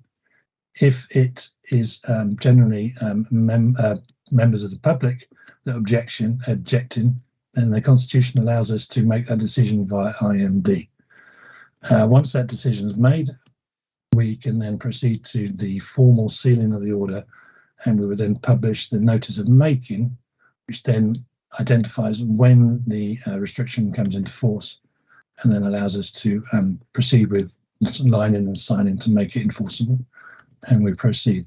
So that's quite a whistle-stop tour of what we do in terms of small schemes in traffic management. As Chris said, we can open the floor now up to questions, which hopefully you have some, and we can help you go through that. Thank you. Pauline. Thank you very much, Chris. Thanks, Matt. And could I just thank the Highways team for putting up with such a lot of flack all the time. I know you try very hard, so much appreciated. Couple of questions for you. Your graph on Highways contact to WBCs got emails received by customer service on it. I don't understand that because I don't know of any way to email customer service and I couldn't find it on the website. So I wonder if you could explain that. The second question I've got is the out of hours response. I've had residents recently find that they couldn't get a response, couldn't get an answer, or got a pretty iffy response when they actually did get through. I'm just wondering what's happening about that. The third question was about the Life Extension Roadworks product, which seems to be being sprayed on roads around the place. I think it could probably do with a bit more comms, because I think people are expecting the potholes to be fixed before it gets sprayed on rather than afterwards. And I wonder if you could explain a bit more about that. And the final question is about the comms on parking. I think I've noticed that some of the comms are a bit difficult to follow. And particularly, I noticed one today about where it appeared that your comms on Park and Rides contradicted Reading Borough's Reading buses comms on the same subject. And actually, when you looked at the comms that the borough had, it also didn't actually make sense because it contradicted itself within itself. And I'm just wondering what you could do to improve the comms before they go on the website, because I think they're firstly putting residents off using some of the products, but also probably generating quite a lot of queries. Thank you. Indeed. Thank you for your comment just at the beginning of that, Pauline. That's very kind. Can I just quickly catch question number 2 again? I can't read my writing. Question number 2 was about what you're doing about the out of hours service and the fact they either don't answer the phone or don't give particularly good responses sometimes. Yeah, okay, that's fine. Okay, so in terms of the emails, the ones that are listed, they class them as emails, but they're the ones that come through the customer service process, and I believe then get emailed to us. So they come in we get them. They come in either, I'm not quite sure how they come in, but they kind of come in via the system and get recorded through the standard customer service process, and then they go through the internal process through to the departments internally. The out of hours service, I'm aware of the query that you've recently raised. I have picked it up and I've had a conversation with the team that run and manage the out of hours service. We're doing some work on that at the moment. The query, obviously, that you had picked up and raised, or the resident had raised via you, was in relation to streetworks and the traffic lights that had failed on the Thames Water. So we did have a quick look into that. I've asked the team, they've gone back and listened to the phone calls as well to understand it, because we have all that data to try and improve that we can. And so from that, the process was correctly followed. So the process was followed. The out of hours service did report it to Thames Water. That is the process we would do. Until the site becomes unsafe, we would not normally get Volkers, because all Volkers we'd call them out. They would go to site, they'd charge us for a call out and go, we've just called Thames and told them to come and fix their lights. If it was unsafe and someone had hit the lights or crashed into the lights or something had fallen over, then they would take over the site and make it safe until Thames could come out. But yes, in this instance, this is something we're looking at, and we need to take it up with Thames, because it was reported. It was then reported to us again 4 hours later at the out of hours service. And again, at that point, it was, okay, Thames have clearly done nothing. So we're having a quick look at the process just to make sure that our script that the out of hours service has, which we believe is correct, we're going to just check it to make sure it's refined. And if there is a gap in time, do we then send our contractor out to try and make safe, use stop-go boards or whatever that might be. And we're just trying to find a way of if we'll be able to transfer that cost back to the contractor who has perhaps caused that issue in the first place. So yes, we're looking at that. The comms on the preventative treatment that I think you're referring to, this is part of the work I was talking to you about in terms of we want to set a standard pro forma, like a QA procedure for what goes on the website, and on there we'll have all the information. It'll have examples, it'll have photos, it will explain what it's going to be. The piece around, again, we probably didn't help ourselves in that respect. I think the team tried to do what they felt was best at that time in relation to there were some pre-patching works that should have been undertaken. So the pre-patching works, due to I can't remember what the reason was. I believe it was weather that the pre-patching works couldn't take place, and so it was agreed to, because they had to close the whole section of road to do the preventative sealant, that they did the preventative sealant and they would come back to do the pre-patching works after and then reseal those patched areas. And the company that offered that said they would still issue the warranty on the basis of the way it had gone. But yes, to be fair, it's the kind of thing we spoke about. And if it was a decision made by the contractor and the team running it, which is fine, they need to make those decisions. But obviously, in terms of the conversation we have with them, you would be better. It just is negative. We don't need that. We don't need that negative response. We don't need to be brought up here by the members. So yes, we would have called it. We would have had negative press by delaying the works and doing it later, but at least it would have been in the right order, and we could have clearly explained the reason why rather than cause confusion. So fully accept that, and we've taken that on board, and hopefully we won't do that again. And in terms of the comms to the parking, conflicting. Yes, I think this is the one. Are you referring to the? I'm just trying to pick up the one that you're referring to. Is there a specific? I'll explain it to you. The yes. Reading Buses site tells you that the park and ride from Thames Valley Park into the hospital or whatever costs £4 or yep. £1 an hour up to a maximum of £4. Your website says it costs £1 an hour up to a maximum of £4, but on the next line it says it costs £20 a day. It can't do both very easily. So it's just and it's not a question about that. It's a question about how do you make sure your comms make sense before they go out? Because I think certainly the residents that contacted me were not going to use it because they thought it cost £20 a day and they could park cheaper elsewhere. But also it was contradictory. So if you had it so that it made sense in the first place, A, you get more people using it, and B, it would make more sense. So it's about how you proof your comms before you put them up. Yeah, no, absolutely. We've seen that a few times. It's kind of that kind of extra set of eyes, or perhaps someone that's not sat in that service. But as I mentioned, we've got the new customer service experience colleagues started today. That is exactly the reason that they're here, for that very reason, for us to try and help and improve on that service. And the next couple of weeks will be them gathering all of this type of stuff, identifying any gaps that they can see improvements on, coming back, producing a program, and then we'll be working at that program to improve it. So yeah, and thank you for the answer on the utilities. I mean, I think how we manage utilities is probably a longer conversation, because I've certainly had issues that have been sitting around Thames Water and such for months, where residents got clanking holes and various stuff like that. And it seems that once we report it to them, we are inclined to just leave it rather than sitting on them.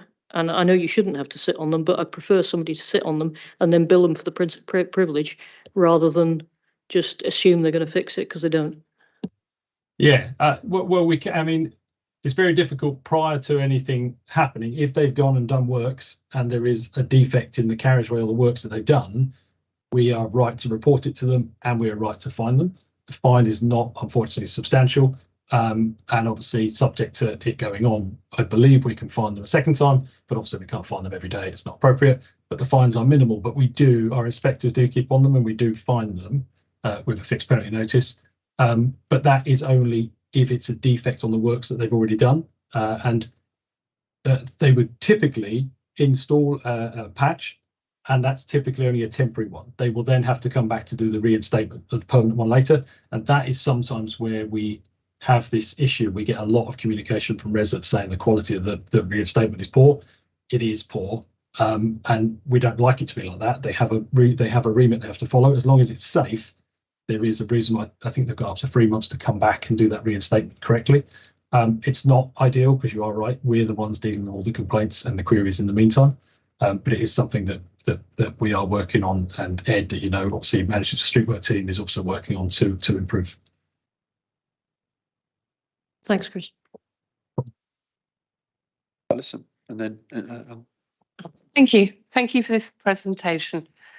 I just wanted to understand where our residents' reports on Fix My Street appear, whether they're not web chat and they're not emails and they're not phone calls.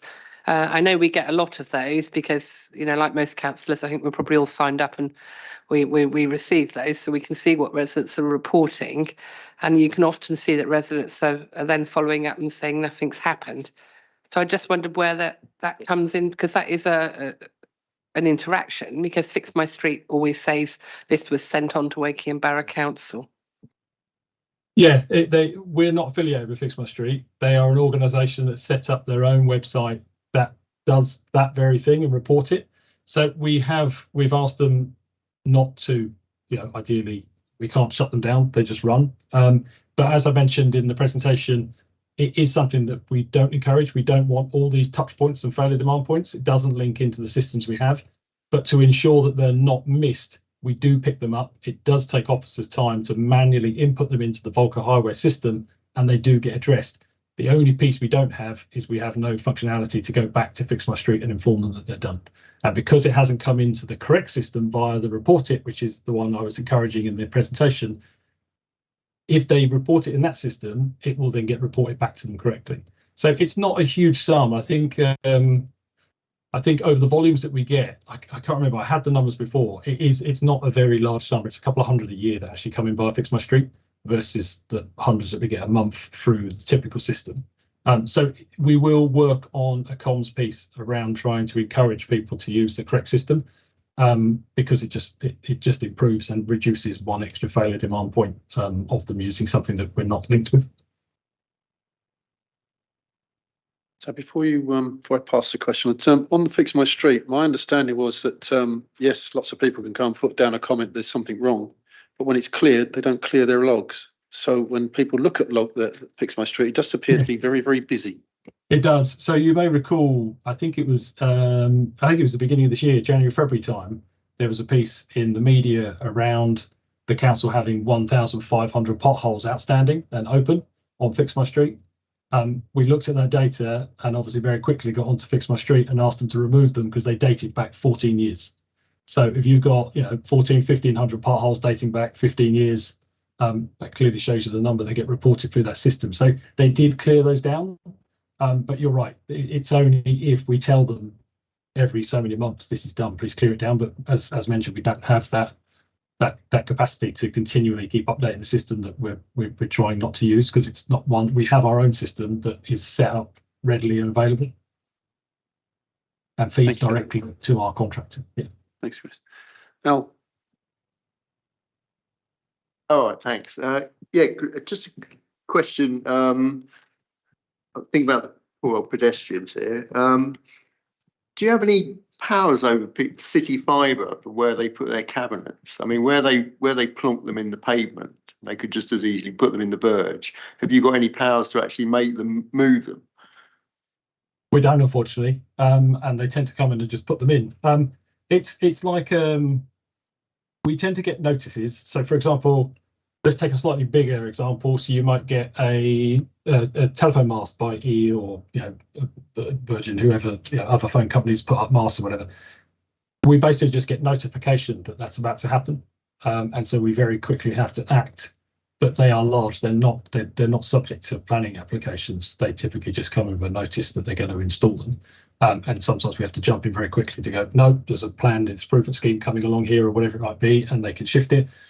But yeah, they have powers to install their assets in the public highway and maintain them, which is why we have very limited powers to prevent them from doing any works. And if we do prevent them from doing works,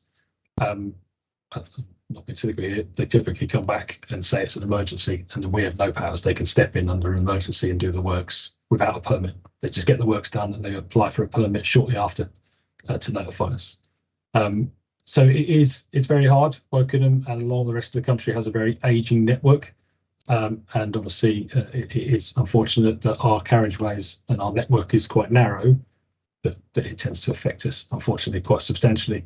Now, you may know or not know this.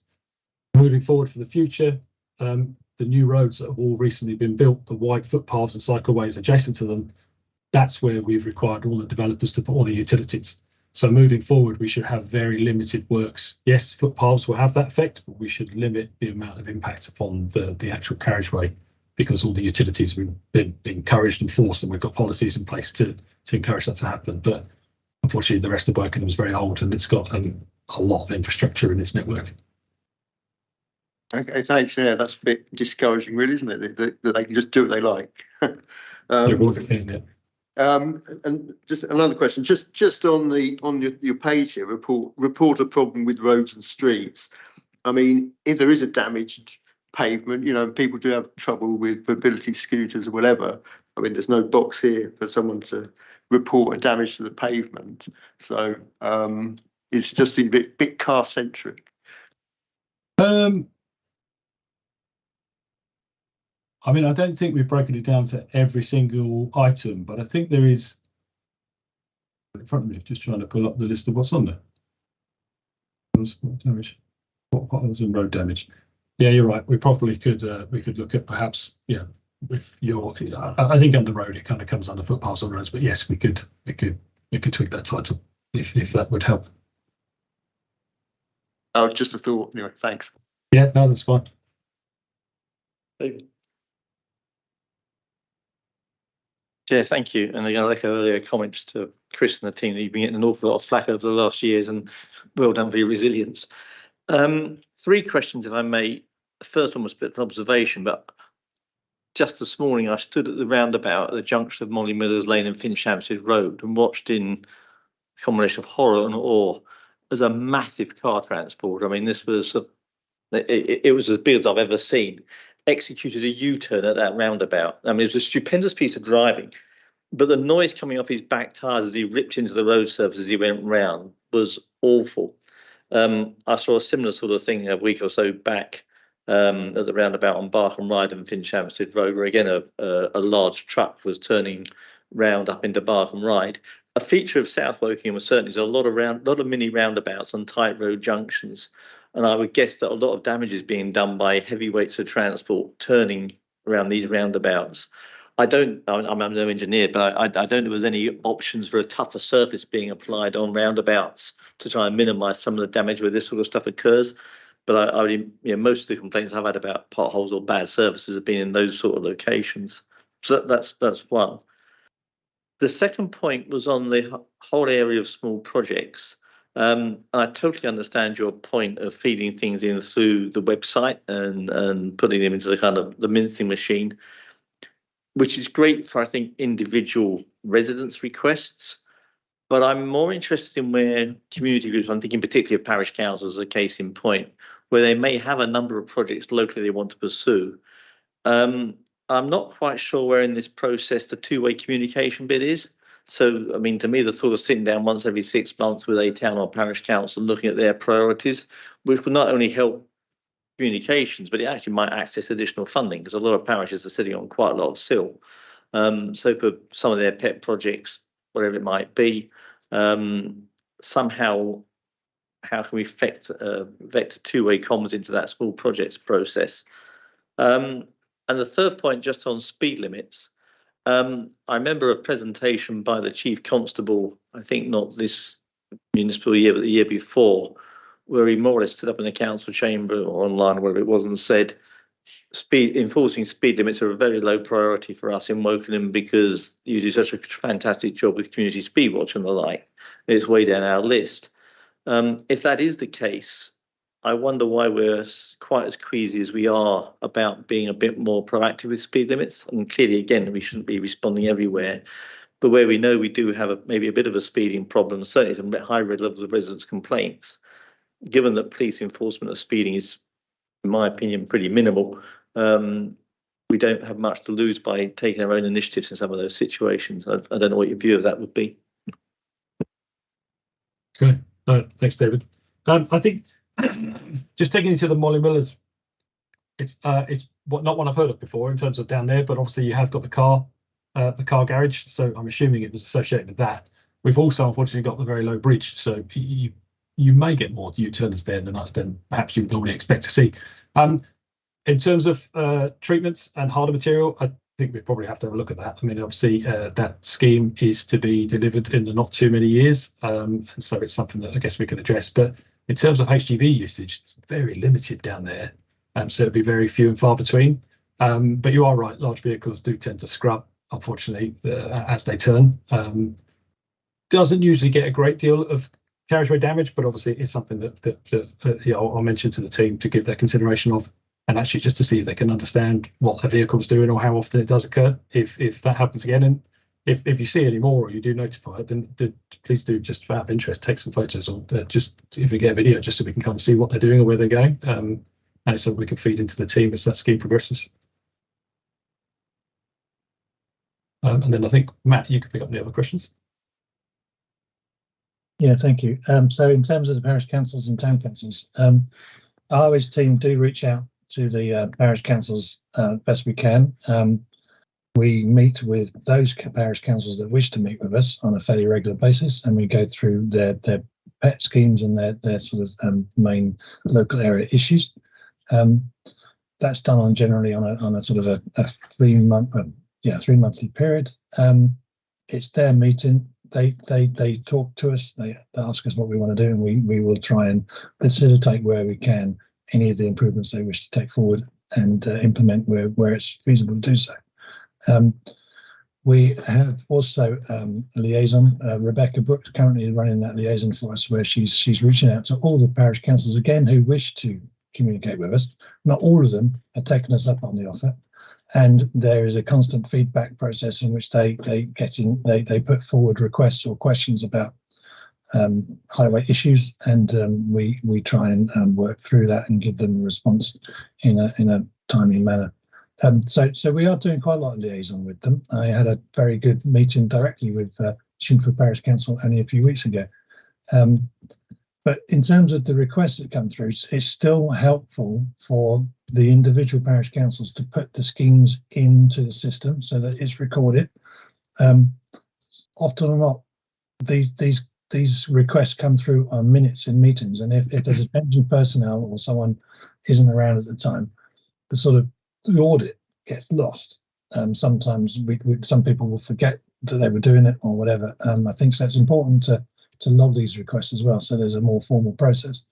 But as I said, we do meet with them on a regular basis, so I think that's improving. We intend to make that more so over the coming months or so. But as I say, we've invited them to join us in conversations. Only a handful have actually accepted. So I don't know. Maybe we need to get out there more and push the issue a bit more. But not everybody wants to talk to us. And in terms of speed limits, I think it would be good to be more proactive and a bit more forceful, if you like, in changing speed limits. But I mentioned before, there is a statutory process in which we need to consult on speed limits or on any TRA related aspects. And if the police object formally to a proposal, then it will have to be a brave executive member, perhaps, or even just the executive council, to say, thanks, police, but we don't want to follow your advice. They are the enforcement officers. The reasons for objections or challenging us is just to make sure that we follow current guidance in terms of setting local speed limits. And one of the very key aspects of setting speed limits is making sure that it's self-enforceable. And that's not necessary from a perspective of actually having a camera on site or people on site, but people's perception of the speed limit that's appropriate for the type of road that they're driving on is within the speed limit in which we set. So, you know, if you have a 50 mile an hour speed limit on a road and you want to make it 40, just changing the speed limit is unlikely to make a huge difference. We need to be conscious that physical measures may be required to encourage drivers to behave more within the speed limit that we want. And that's kind of what the police are doing often, is just testing that assessment process, making sure that we're not artificially trying to force people to drive slower than the current nature of the road invites you to drive. So I think you're right. I think it's a conversation that we can have more with our exec member and with leading councillors to see what the appetite is to just go ahead and make these changes. But if speed limits are set too low, and the public's perception is that people are still driving far too fast, the chances of us getting any enforcement from the police is more than zero in those cases if they've objected. So, you know, we have to be careful in the way we approach it and work in partnership with the police to do so. I hope that answers your questions in some way. Matt, that's a very helpful answer. Thank you. Peter. Hi, thank you for the presentation. A couple of questions with regards to the recent road spraying that's been going on. We've got some patches put in place, but I am seeing a lot of reports about how rough those patches are. So they like driving over railway tracks. And I've had that complaints about cyclists in cycle lanes where there were no cars going, but now they're riding there and it's actually an uncomfortable ride for the cyclists. So that's kind of the first question. Next one is, do we have visibility into the smaller projects? I know a lot of members do ask for stuff to happen and it disappears into the project log, but we get no visibility of what's happening or where it's going. So it'd be nice to be able to have some sort of access there. The other one is with TROs. Looking at those, just seeing the history of the changes that has gone into a TRO. So, for example, I might have a resident who's asked for some parking in a particular road, but has been removed from the TRO for whatever reason. It would just be nice to be able to articulate that. Yep, that's it. Thank you. Thanks, Peter. Obviously, separately, would you be able to just send me some information if you know the areas that are rough, and so we can understand if they're utility ones or our own contracting? Because if they're not sufficient, then obviously we'll get our inspectors to check, and if they're defects, we'll get them repaired. Yeah, these ones are specific to the spraying that has been going on recently. So where there's been some repair and then it's been sprayed. So what I found from my experience is there's lines that have gone straight across both sides of the carriageway. And I know down the Winnersh Reading Road, I've had complaints from there as well. Okay. Yeah, all right. I will pick up with the team and ask them to have a quick look. But as I say, yeah, if you wouldn't mind, just if you are going past it, just take me a photo, let me know the exact location so I can make sure they can look at a specific one that you've definitely identified, and I can get them to look at the rest. Okay. Thank you. And then Matt, I think the second two are for you. Yeah, I thought you might say that, Chris. Thank you. Visualization or visibility of the smaller projects. So I suggested how many different requests we get through. So you can imagine that managing those requests and keeping a record of them is actually quite intensive in terms of staff time and resources, which we are struggling with at the minute. But notwithstanding that, I think you're right. There needs to be some more visibility in terms of where requests sit and how far they've got. And I am working with the team and with Paul, the exec member, to try and establish a way of recording those and presenting them in a way that can help people who request the request to see where they sit in the system and have some visibility of whether they've been supported, and if they haven't been, why. So that is a piece of work that's ongoing that needs to be completed. But I think it's a helpful comment you made there, Peter, and it's something that we definitely would like to see if we can come up with a system that isn't overly intensive in terms of staff time, but at the same time is helpful. So we're working on that over the next few months. And I think that also goes back to why certain requests have been denied. Our officers will always respond to the resident or the person requesting it, be it a parish councillor or a ward member or a resident, with reasons for why it hasn't been supported, or at least I'd like to think they do. As far as I'm aware, they do. So you should have that information available.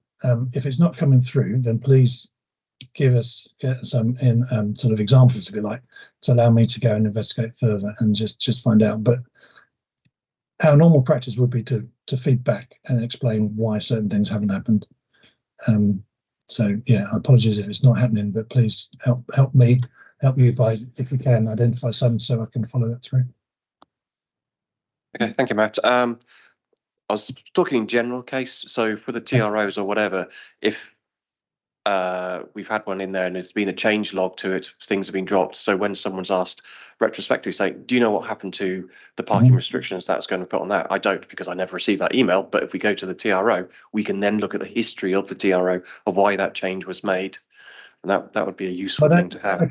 Thank you, Peter. Just to follow up on that then, that's the whole point, I suppose, of the informal process that we go through. So if someone requests a change that requires a TRO, we won't put it in the TRO unless it's been supported. If at that point, when we agreed it can be supported and it goes through the TRO process, if for whatever reason objections are received against a particular part of the scheme, the IMD report or the exec report we write will explain why something's been changed or dropped. So it should be always included in that report as to why things have changed from what we had published in terms of our proposal. Okay. So I need to absolutely double check that, but that is what happens. Okay, thank you.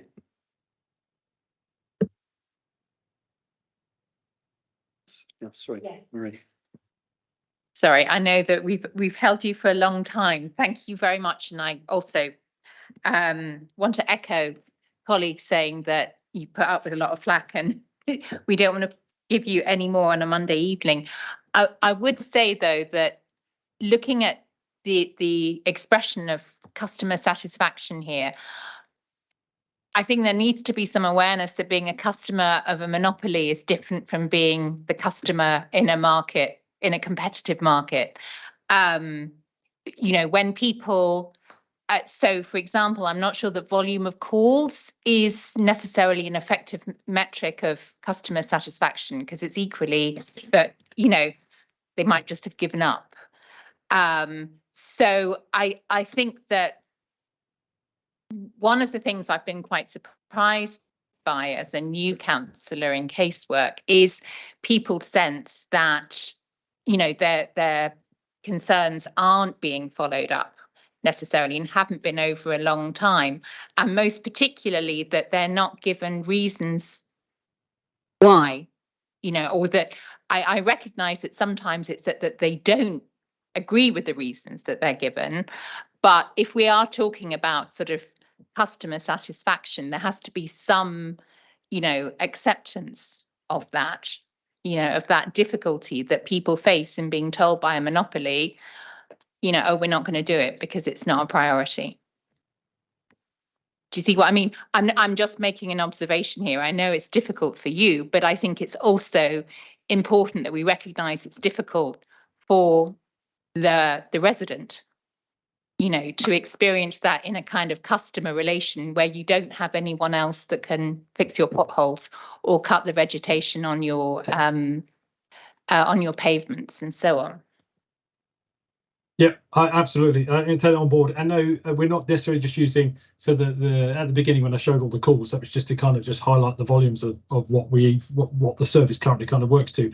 But no, and that is the whole reason, you know, we're looking at, we're trying to understand, so it's not just the calls, but it's actually how many times a customer can approach us, but it's looking at that kind of failure point, understanding, you know, if we had, and we're kind of going further back each time. So if the response had gone back and said, you can't have this for the following reason, and I've justified it for X, Y, and Z in line with policy X on the website, but if we haven't given them that extra information, then they come back, it's like, well, hang on, that's the failure point. If you had considered that point, then obviously you wouldn't have got the follow-up. But actually going back one step further, if we had done it correct at the point of, I'm not saying it's not done correct in the first place, but if we'd added that extra piece of information or considered, you know, the kind of the empathy, how it's kind of been received and felt, and that should be how we should be responding to every member of the public and all of our stakeholders, that if they get the correct answer first time, they're not going to come back. So it's that repeat stuff. So we do a lot of work with the corporate team around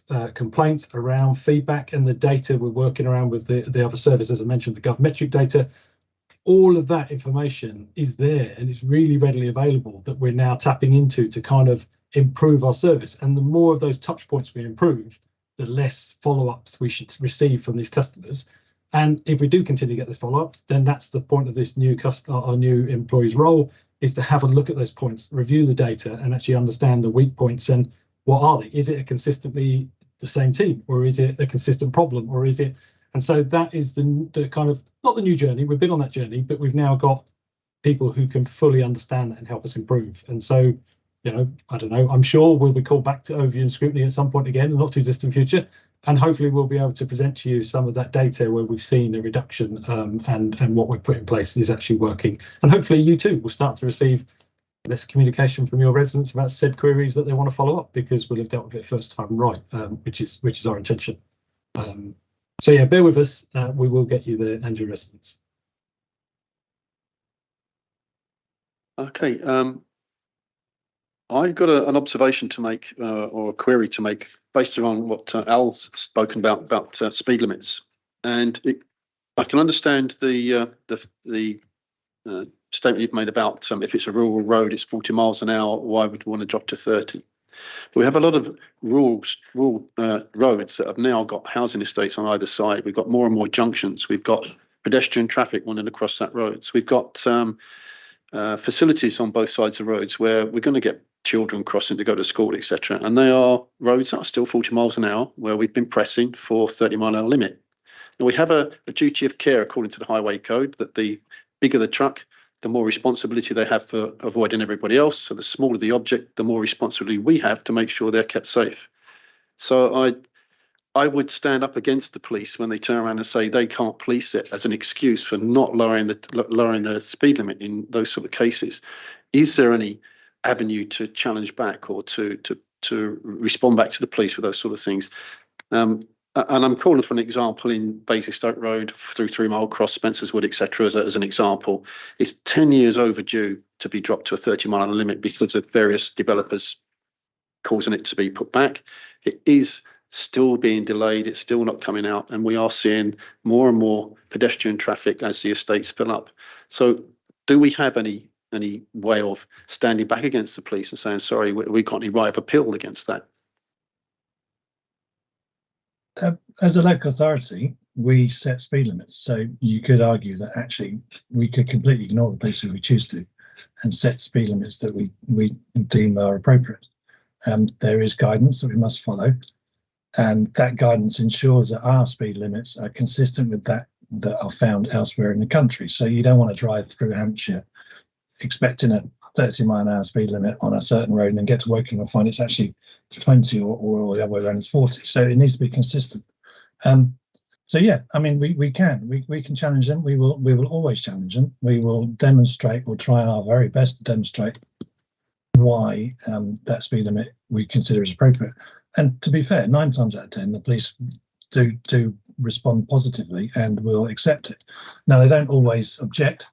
They don't always say they support it. But if they sit on the fence, then that's fine from our perspective. We move forward with that. So yeah, no, I think we can.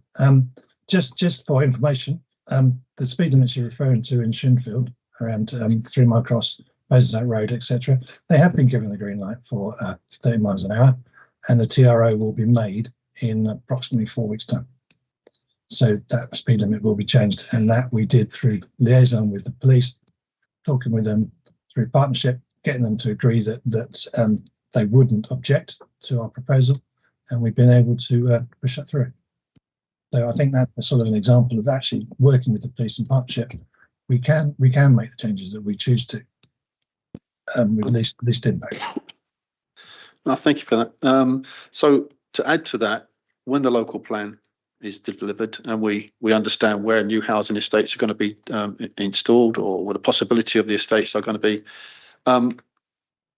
is it possible that the local plan could be referred to in planning ahead for traffic calming measures or speed limit alteration, etc., knowing that you're going to hit this problem in 2, 3, 4 years' time, rather than wait until the problem exists and then having a 3 or 4 year delay to get something like this implemented? Definitely, yes, very much so. Support that all the way. One of the things we tend to find in traffic management terms is often development occurs, and after the event we're asked, why isn't the speed limit changed to a certain speed limit? We weren't part of that process, and it's not been included in the sort of local plan process. So very much welcome that as a precursor to making the necessary changes moving forward. Just to add to that, yeah, I don't disagree. But I think it is at the time of the consultation for the local plan, that is the perfect time for residents and yourself to kind of include that information so it can get picked up through that process. Because sometimes, whilst traffic management and the highways team might be requested to be part of the consultation on the proposals that are coming forward, I think it's always best as residents and members who know those areas to obviously feed that into the consultation information, so that can be fed in and that can then get picked up and linked to the planning schemes that come forward, and then picked up by the planners and the highway planners who look at the wider remit of the traffic and build that into consideration at the time. Because again, a knock-on effect to the reduction in speed limits can have a knock-on effect to kind of the flow of traffic as well, that's linked to any assessments that might come forward from the applicants. So it is best to build that in as early as possible. So yeah, I'll just conclude to build that into any consultation responses that you may have in those processes moving forward. Thank you very much for that. Cheers. Is there any more questions? Well, thank you both for your time. Thank you for having us. For your presentation and for the very well qualified answers. Thank you. Have a good evening. Well, we'll sit around for the LTP now, so speak to you soon.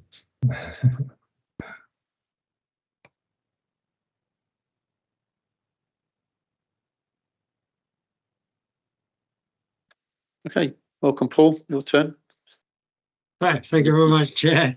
And a big thank you as well to Chris and Matt for fielding all those questions. So a very quick introduction from me, because I know it's very, very late now, and the documentation was quite a significant amount of paperwork for you to have a look at. I hope you've had a chance to have a look through that, but local transport plans are not new. The first one was published by local highway authorities back in 2001. I remember being heavily involved in the very first one.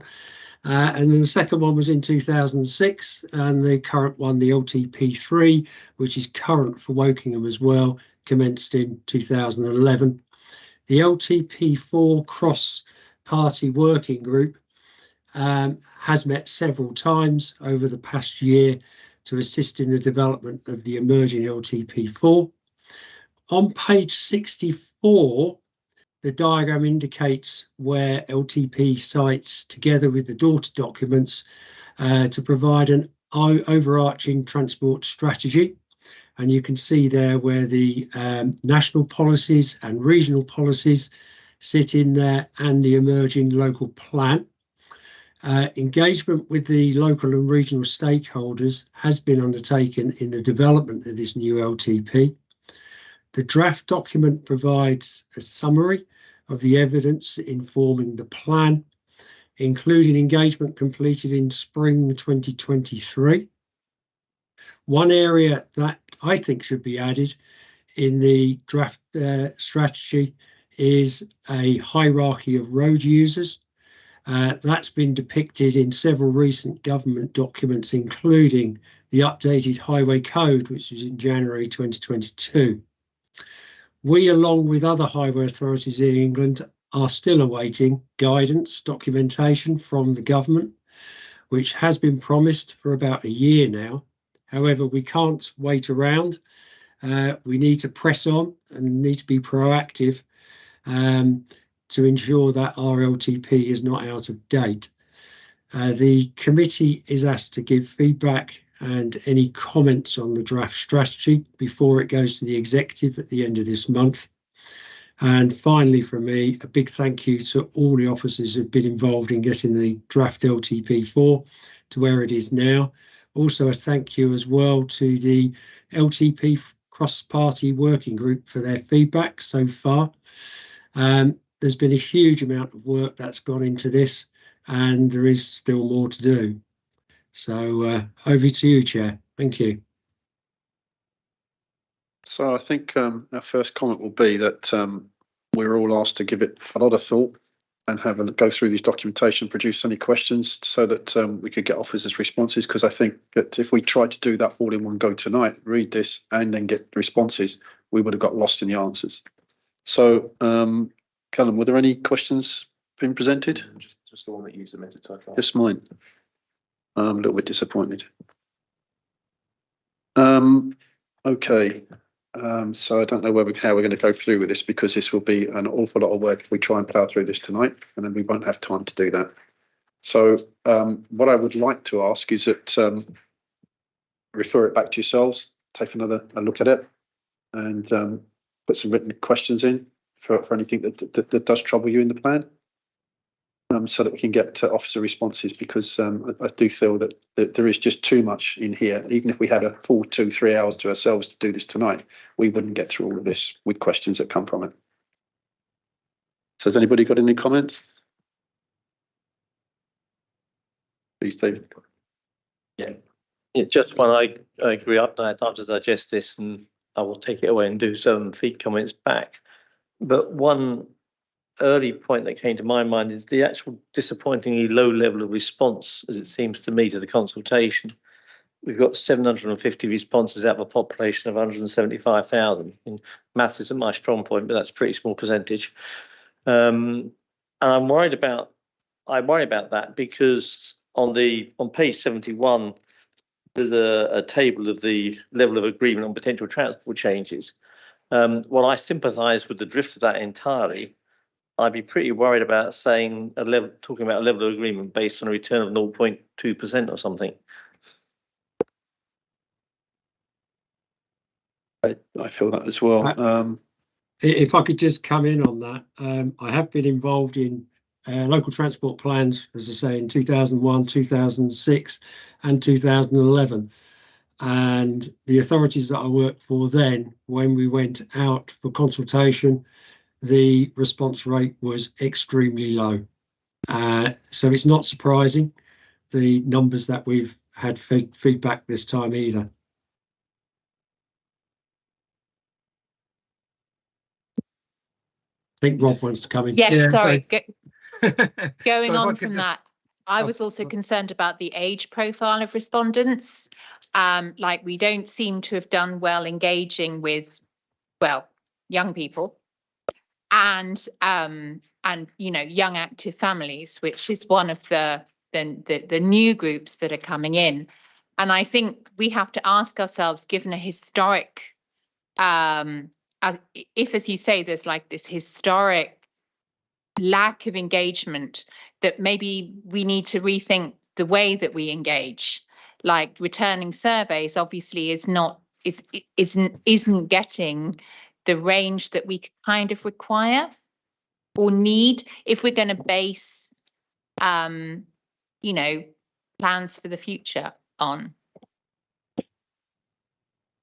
Yep. Sorry, Paul, could I add on just to what you were saying earlier? So this was an initial engagement exercise which really looked at our vision. So we weren't looking for detailed comments, which is going to be the next stage, essentially, is consulting on the whole draft and pushing it much more widely. We did advertise it quite broadly on social media through all our normal communications channels. But I think the fact 750 isn't, I mean, it is low compared to the population of the borough, but it's not a poor consultation by our normal standards in terms of the number of responses we get. When we do get higher responses, it tends to be because we've got something controversial in there or something that certain people don't like, and then they start to generate more and more responses. So I think it shows that this has been a pretty measured response, I think, to what so far has been a relatively measured consultation. I think when we go forward with the draft, there'll be a bit more interest and people will have a lot more to actually look at and consult on compared to what we had in our initial engagement. But also, I do take your point with regard to reaching out to those younger people. And we have been discussing with comms how we can reach out to those different groups. So throughout the consultation, we'll be looking at how we can get hold of the relevant groups. I think on that, I think we need to be reaching out to secondary schools, getting that lower age banding increased significantly. It's always the older age group that we tend to get feedback on the vast majority of the time. Yeah, just come back on that very briefly. I mean, I agree with what Louise said. I think clearly the range of engagement itself is a concern, but I'm not critiquing that we've done better or worse than any other authority in this. It's just a simple process, and we've got to be very careful how we extrapolate from such a very low level of return.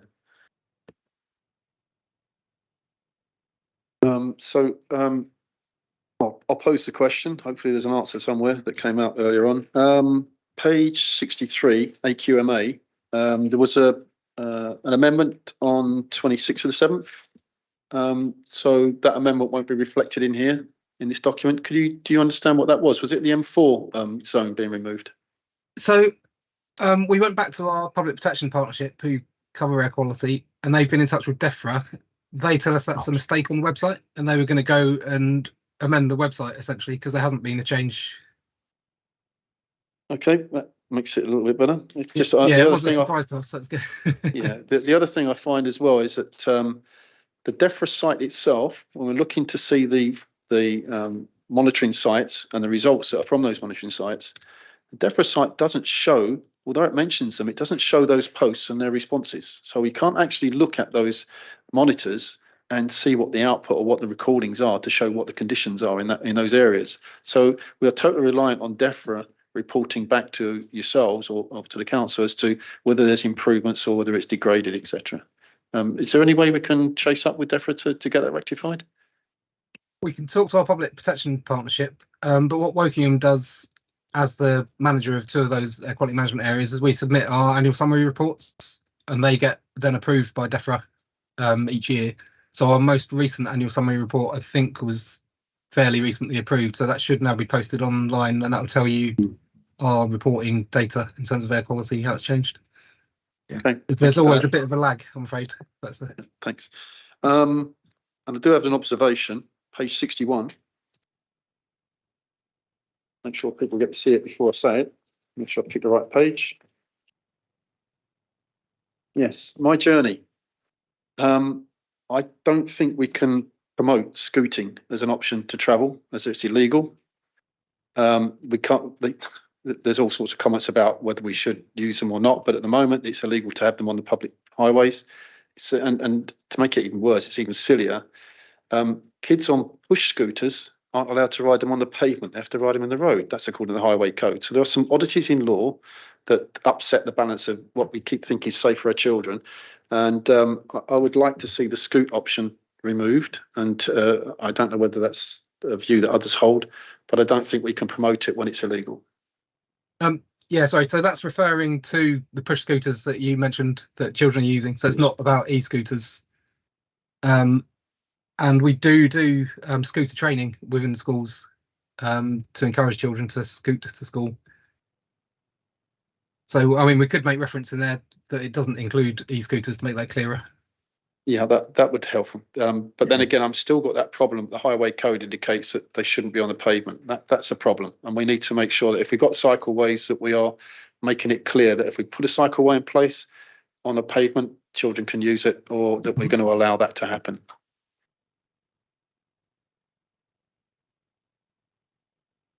Listen.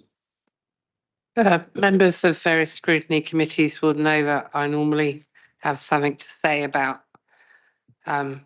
knowing more about demographics of people who participated, as Marie-Louise raised. In here, we're simply told about age, and data has been collected on whether residents responding have a disability or not, and their gender, and their whether they've got a BAME background. And when we've got this data, I think it's important for us to see it. And also to go back and every time the council runs the consultation to learn from who aren't we reaching. And what I like to hear is we recognise from what was coming in that we were completely missing this sector. You know, we weren't hearing from black young men, or we weren't hearing from disabled women, in Woodley or whatever, because I know another consultation they were able to do that. So they changed their comms and they worked harder to get them in.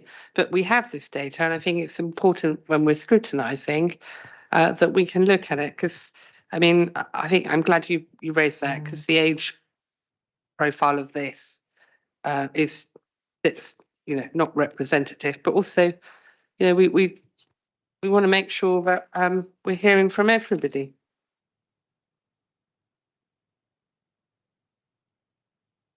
So I can see a lot of pages being turned fervently trying to find something to talk about, and I would really like us to give this report the attention it deserves. Sorry, I'd like, I raised a point and you've just moved on from that. Sorry, my apologies, Alison. Please. Yeah, sorry, that was my fault. I was trying to scroll through the report on the consultation, which starts on page 246, I think. But you're right. I think there is something missing there that we could add in about some of the other data that we've collected. Yeah, we do. We do definitely have take that data, don't Yeah. we? No, that's right. Yep. No, we'll take that back. Thanks. Yes, sorry. I think the issue is not so much sort of, you know, to justify what's already been done, but I mean, this consultation is forming part of the issues that are going to be coming forward. So rather than saying, oh, we'll get more engagement when we've got something controversial to discuss, the purpose of this stage is actually to make sure that the priorities and interests and concerns of like as wide a range of transport users is included. And so at this stage, it is important that we look at, as Alison says, who is not being reached, who hasn't been reached at this stage, because the problem is if they're not reached at this stage, normally they're not reached at all. Yeah, we just move on without them, or there is a risk that we just move on without them. So I think, you know, this issue is sort of really quite fundamental in terms of you know the basis on which we move forward. Yeah, I think what we'll do, we'll look at the data that we've already got, and if there are particular groups that haven't responded in that initial consultation, that is an area we'll need to really focus on to make sure we get feedback in the autumn consultation on the draft program and the draft strategy.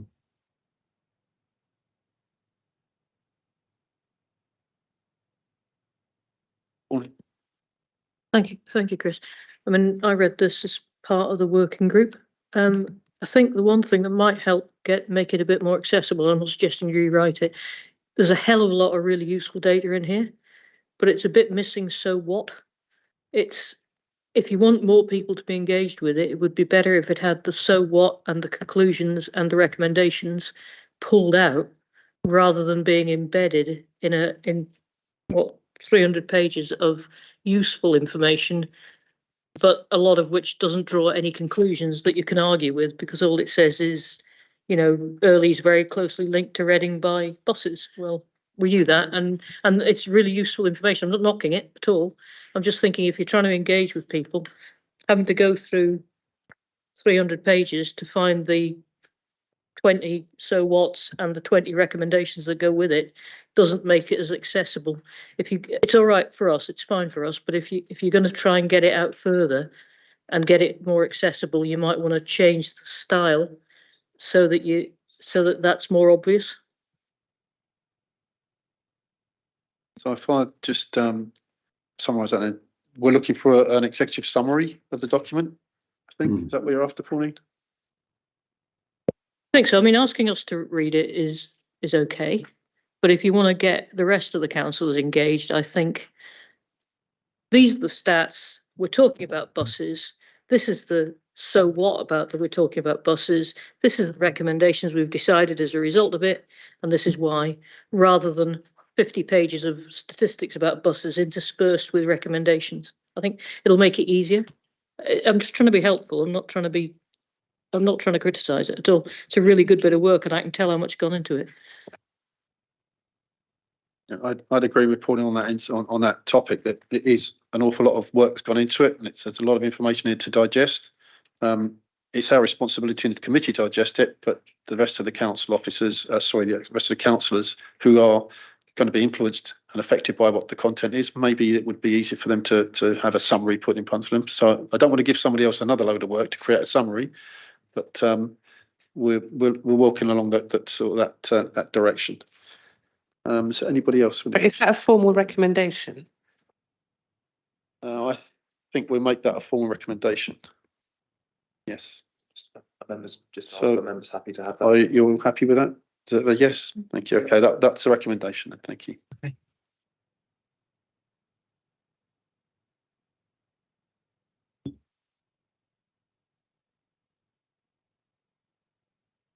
So I've got anything else that jumps out at the moment. It's just like I say, I'd rather everybody had the opportunity to take this on board. The only thing I noted was page 62, which is anecdotal, I suppose, on 2.4, where it says people are choosing to move from neighbouring areas of Reading and Bracknell to Wokingham. And I'm just wondering how that information or that metric gets measured, because I really don't see that as a... We are finding people want to come to Wokingham, but that doesn't necessarily say they're moving, or majority are moving from Bracknell or Reading. Where's that come from? Where's that? Sorry. That's a good question. I don't know whether Sophia, if you're aware of this. Our consultants, unfortunately, aren't with us tonight because they probably would have tell you straight away. But we've got Sophia with us who might be able to tell us. Hi, everyone. Is it possible to repeat the question, actually? Thank you very much. Sorry, it's just my observation. I couldn't figure out how the metric on page 62, item 2.4, the movement into Wokingham is coming from Reading and Bracknell. I couldn't see that metric, so obviously I haven't read it deep enough, but I couldn't quite understand how that information or how that statement got made. There is a table in here. I read it showing the number of movements in and out to Reading and Bracknell, and so there was a migration sort of table in here. I'll have to read it again. Yeah, I was going to say, I think that relates to the actual movements, as in vehicular movements, whereas this is saying people from Reading and Bracknell are moving into Wokingham, isn't it? Which is This is a migration. It does sound a strange way of wording it. Yeah, we'll try and find out about that and come back to you on that, I think, unless you know, Sophia. No, I can't think of that one.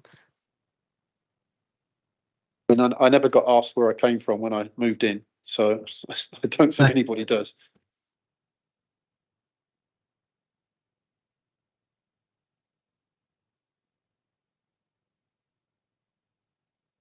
So if that's reasonable to you, we'll halt this particular piece on the LTP4. We've got one recommendation for executive summary to be produced if we can, and I'd ask that we all read again if there's anything else that we want to put questions to the officers. David, sorry. Again, I just keep coming back all the way. The thread through this is a lot of assumptions or a lot of comments pulled out of a very, very, very poor database.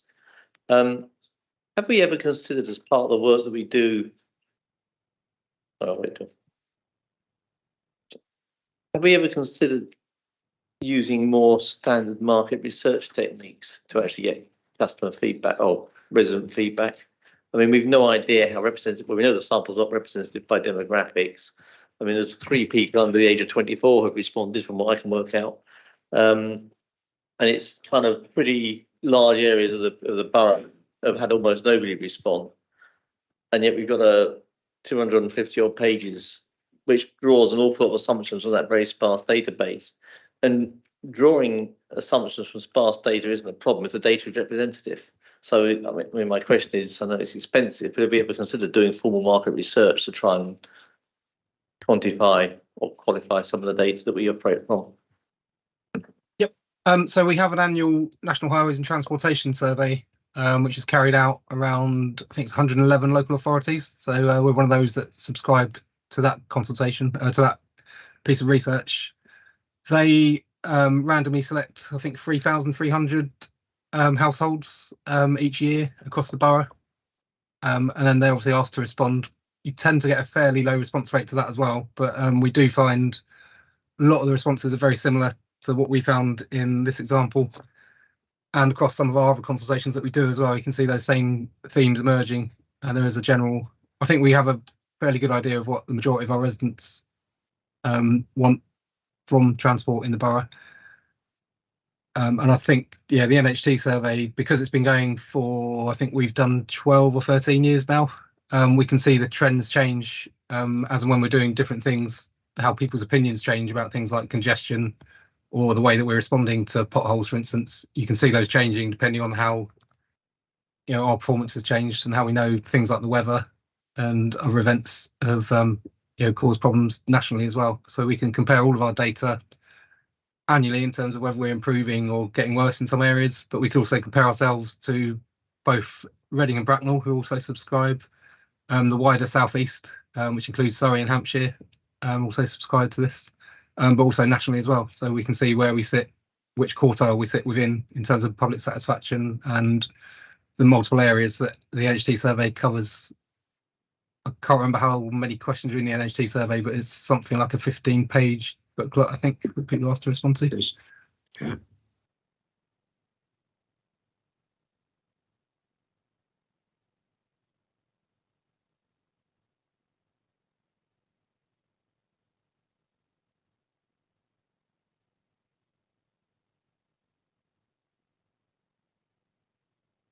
Those on the screen who couldn't see that, I think Norman's found a table. Page 99.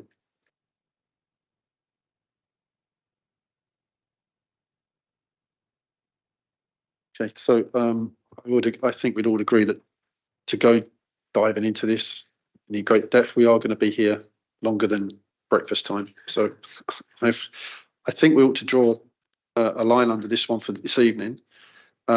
Questions that you want to raise. There is an executive meeting towards the end of the month. I think it would be prudent if there's any questions to be raised that they answered after that executive meeting, so we don't put any other workload into their work package at the moment in the office, etc., so that we can get some response for a meeting after that one, after that executive meeting. So that's probably going to be November. So it gives us plenty of time to slowly digest it, because it's not going to go away. It's not something that's going to suddenly have to add a result next week, and then we can feedback anything in there. And we'll just by email, if we just contact and say, let myself know that you've got questions put in, so we can gauge what level of questioning we've got and what sort of response time we're looking for. So if there's anything in there that's important that needs to be speeded up, we can sort of drive it forward. So, ladies, gentlemen, that wasn't done in any particular order, but thank you very much, Paul, Robert, and I'm sorry, but I haven't got the right glasses on, and I can't. Sophia. Yeah. I'm looking at a very long distance, and I haven't got the right ones on to do that. But thank you very much for your responses. Yeah, I turn over. There you go. Hi. So, yeah, but thank you for your time, and thank you and the officers that were responsible for putting this together. It is a really good, well-versed piece of work, and as I say, it's just that summary, just so we get the impact at the end of it. Good introduction. I missed the guts of it, and a summary at the end. Yes, it'll be fine. So that topic closed. Thank you for your time. Thank you.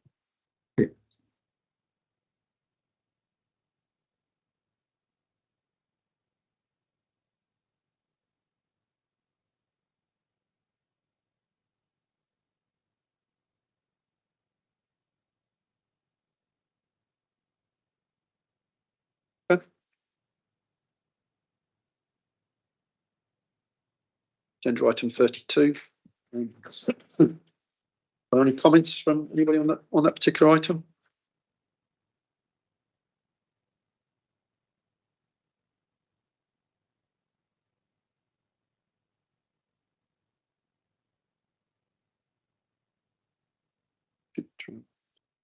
Just go down the list. The minutes, everybody's okay with that. Flood risk management, any comments on that section? Combating drugs partnership. Sorry. I think on the combating drugs partnership, certainly about the police operation over Christmas, random or intelligence based, I think they kind of answered that when we saw them. So I think I raised that one in the first place, but I think that one's closed now. Okay, that's it. Okay, I think so. Yeah.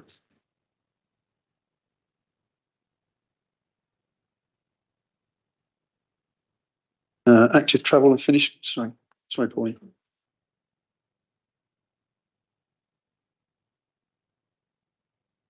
No, sorry. Active travel and task and finish group, I think. Yeah, okay. Work programs. Yeah, I wanted to ask about the section 151 officer and chair vice chair to meet the e-marked reserves item. It's marked as complete, but I don't think we've seen any output here. I'm at the wrong scrutiny meeting because I could be.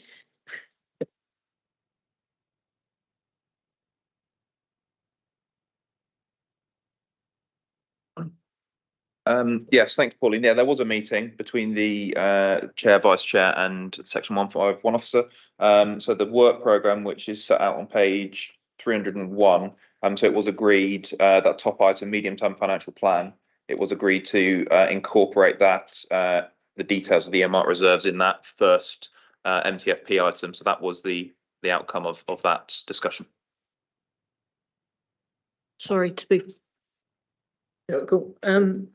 So although the item's not completed as in the words that I understand, it's been completed, but it's completed in the date to present has been brought forward. Well, I still haven't seen it. Oh, is it? Oh, does that say? Okay, sorry. What you're saying here is that you're going to bring it to. Thank you. Presentation. Thank you. Thank you.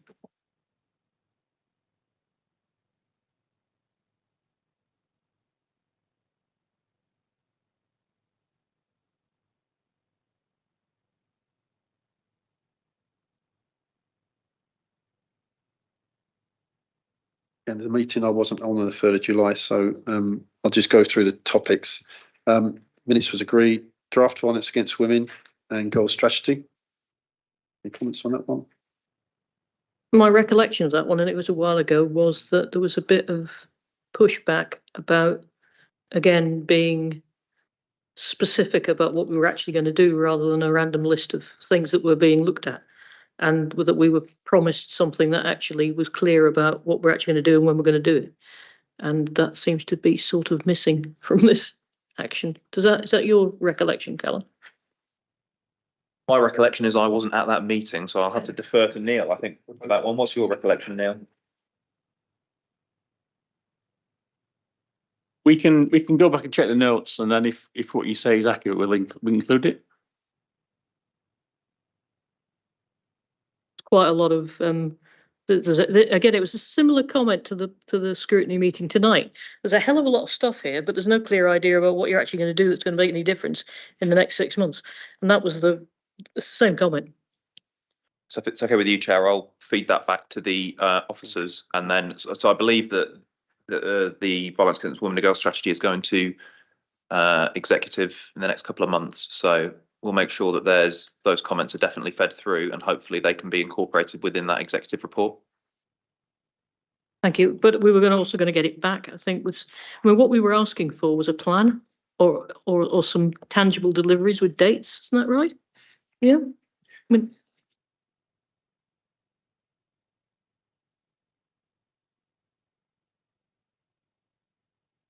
your pardon. Yeah, we're confronted by a very comprehensive and well-intentioned list of things that were going on, but we weren't quite sure what we were looking at was going to change as a result of it all.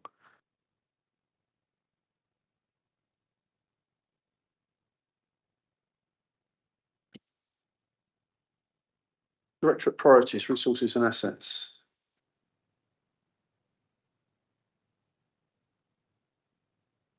Yeah, I think we now have a date for a meeting of the.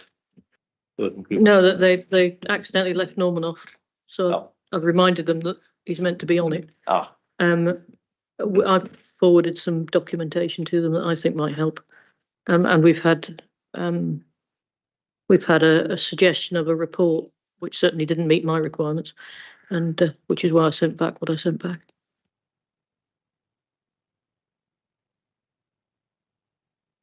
Directorate priorities, place and growth. It's completed. Community safety partnership update. Still awaiting a couple of responses rather than feeding them back one by one, Chair. So I'll liaise with the officer and get a complete response for all those items.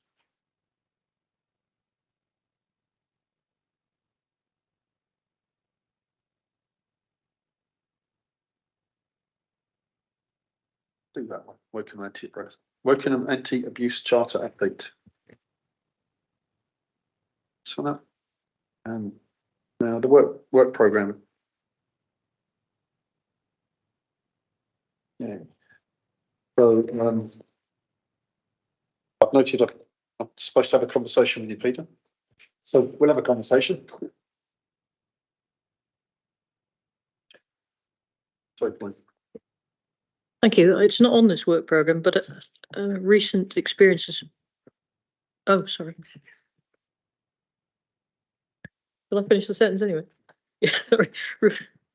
Recent experiences has made me think that maybe an overview, and not necessarily a very long one, of the performance of the FOI team might be useful in terms of how many items they're getting, how long they're taking to close them, whether they're getting follow-ups because they're not being answered properly, and how long it's taking them to get the information from the officers that are actually providing it.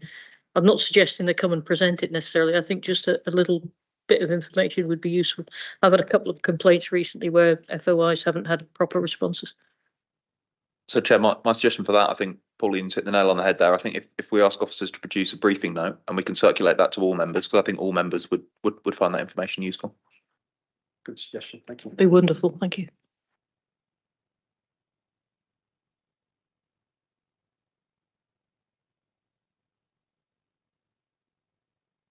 So I know what we're doing here. Yeah, shall I just run through the work programme, Chair? So, the 2nd of October, local plan update. It's not going to be ready for October. The last conversation I had with the responsible officer, we've left it on hopefully the 14th of November. If not, it will be the later November meeting. So whilst that leaves October meeting with one less item, you've still got the strategic overview of the medium-term financial plan and the earmarked reserves. And you've also got the street cleansing and grounds maintenance services contract.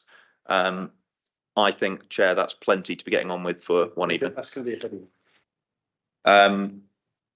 On the topic of violence against women and girls strategy, the officer, this was obviously before we had the conversation this evening, the officer has said that as this is only going to executive, I believe in October, that they questioned what value the committee would get of another update at that meeting on the 30th of October, considering that you've reviewed it in July. And it will only be approved at the October meeting. So my suggestion would be to, I think, Chair, we said perhaps moving that to, was it January? I think you said potentially. Potentially to January, unless I can't see that we want to something like this. Thank you, Jim. I think that's fine, but I still think we'd like to see the actual deliverables. I would be concerned if it went to executive with the same random list of things in it rather than a proper coherent. We're going to do this by then. I think what I'll do is I'll make that point very clear to the officers and the executive member, Chair, and if necessary, I can always organise a meeting between yourself and the relevant officer / executive member to make the committee's point very clear, and hopefully that's reflected in the subsequent executive report.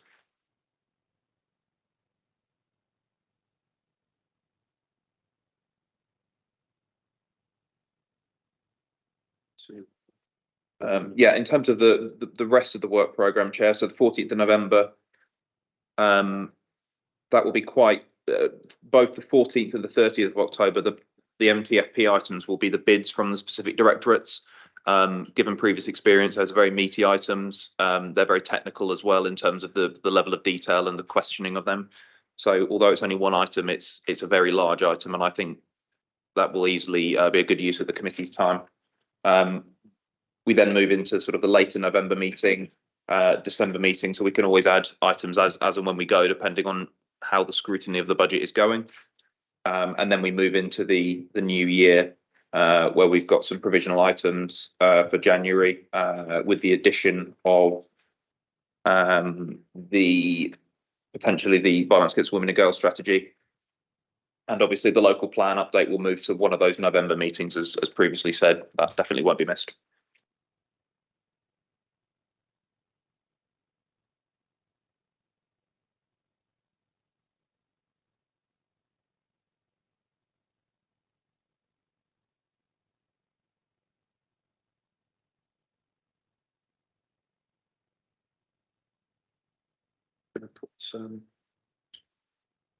January, the suggestion, Chair, was to potentially look at putting the violence against women and girls update then, notwithstanding the comments Pauline made about deliverables.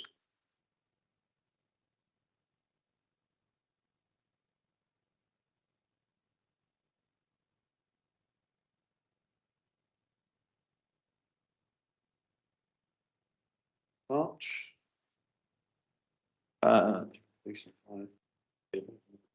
Yeah, March is so most of these items we tend to hear at that March meeting. So the police and fire tend to come to that March meeting, and we tend to get the annual flood risk management update at that time of the year.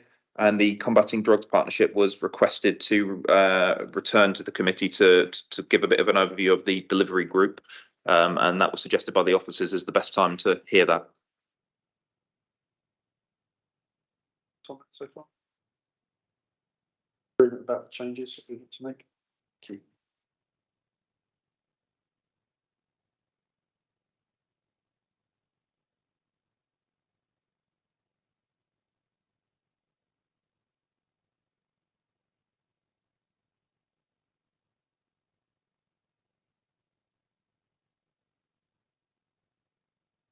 Want to go room? Sorry, may I just ask you, looking at the work programme and number 15, scrutinising the borough-wide parking management strategy, and it says ongoing. Now, I don't quite understand what ongoing means for an overview and scrutiny committee, because obviously you're not looking at it at every meeting. Yeah, sorry, it's in relation to the heading of that column at the very top of page 308. So it's whether or not the item's been scheduled or considered. So it's not been scheduled. It's not been scheduled. So, i.e., it's ongoing. I'm still looking to schedule it / fit it into the work programme. I could possibly change the wording to make it slightly clearer. So these are all everything that says ongoing. Yes. At this point in the meeting, every time it's for the committee members to say, well, can't we look at this at the next meeting? Right.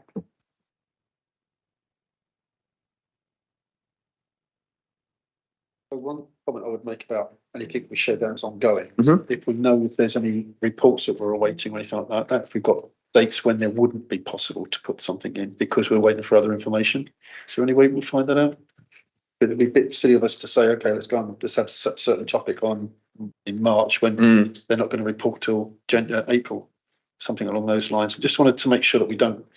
Yeah, it's about making sure the committee doesn't miss anything, any crucial deadlines.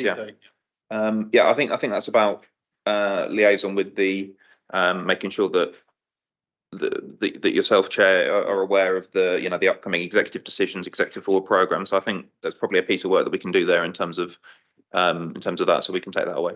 Thank you.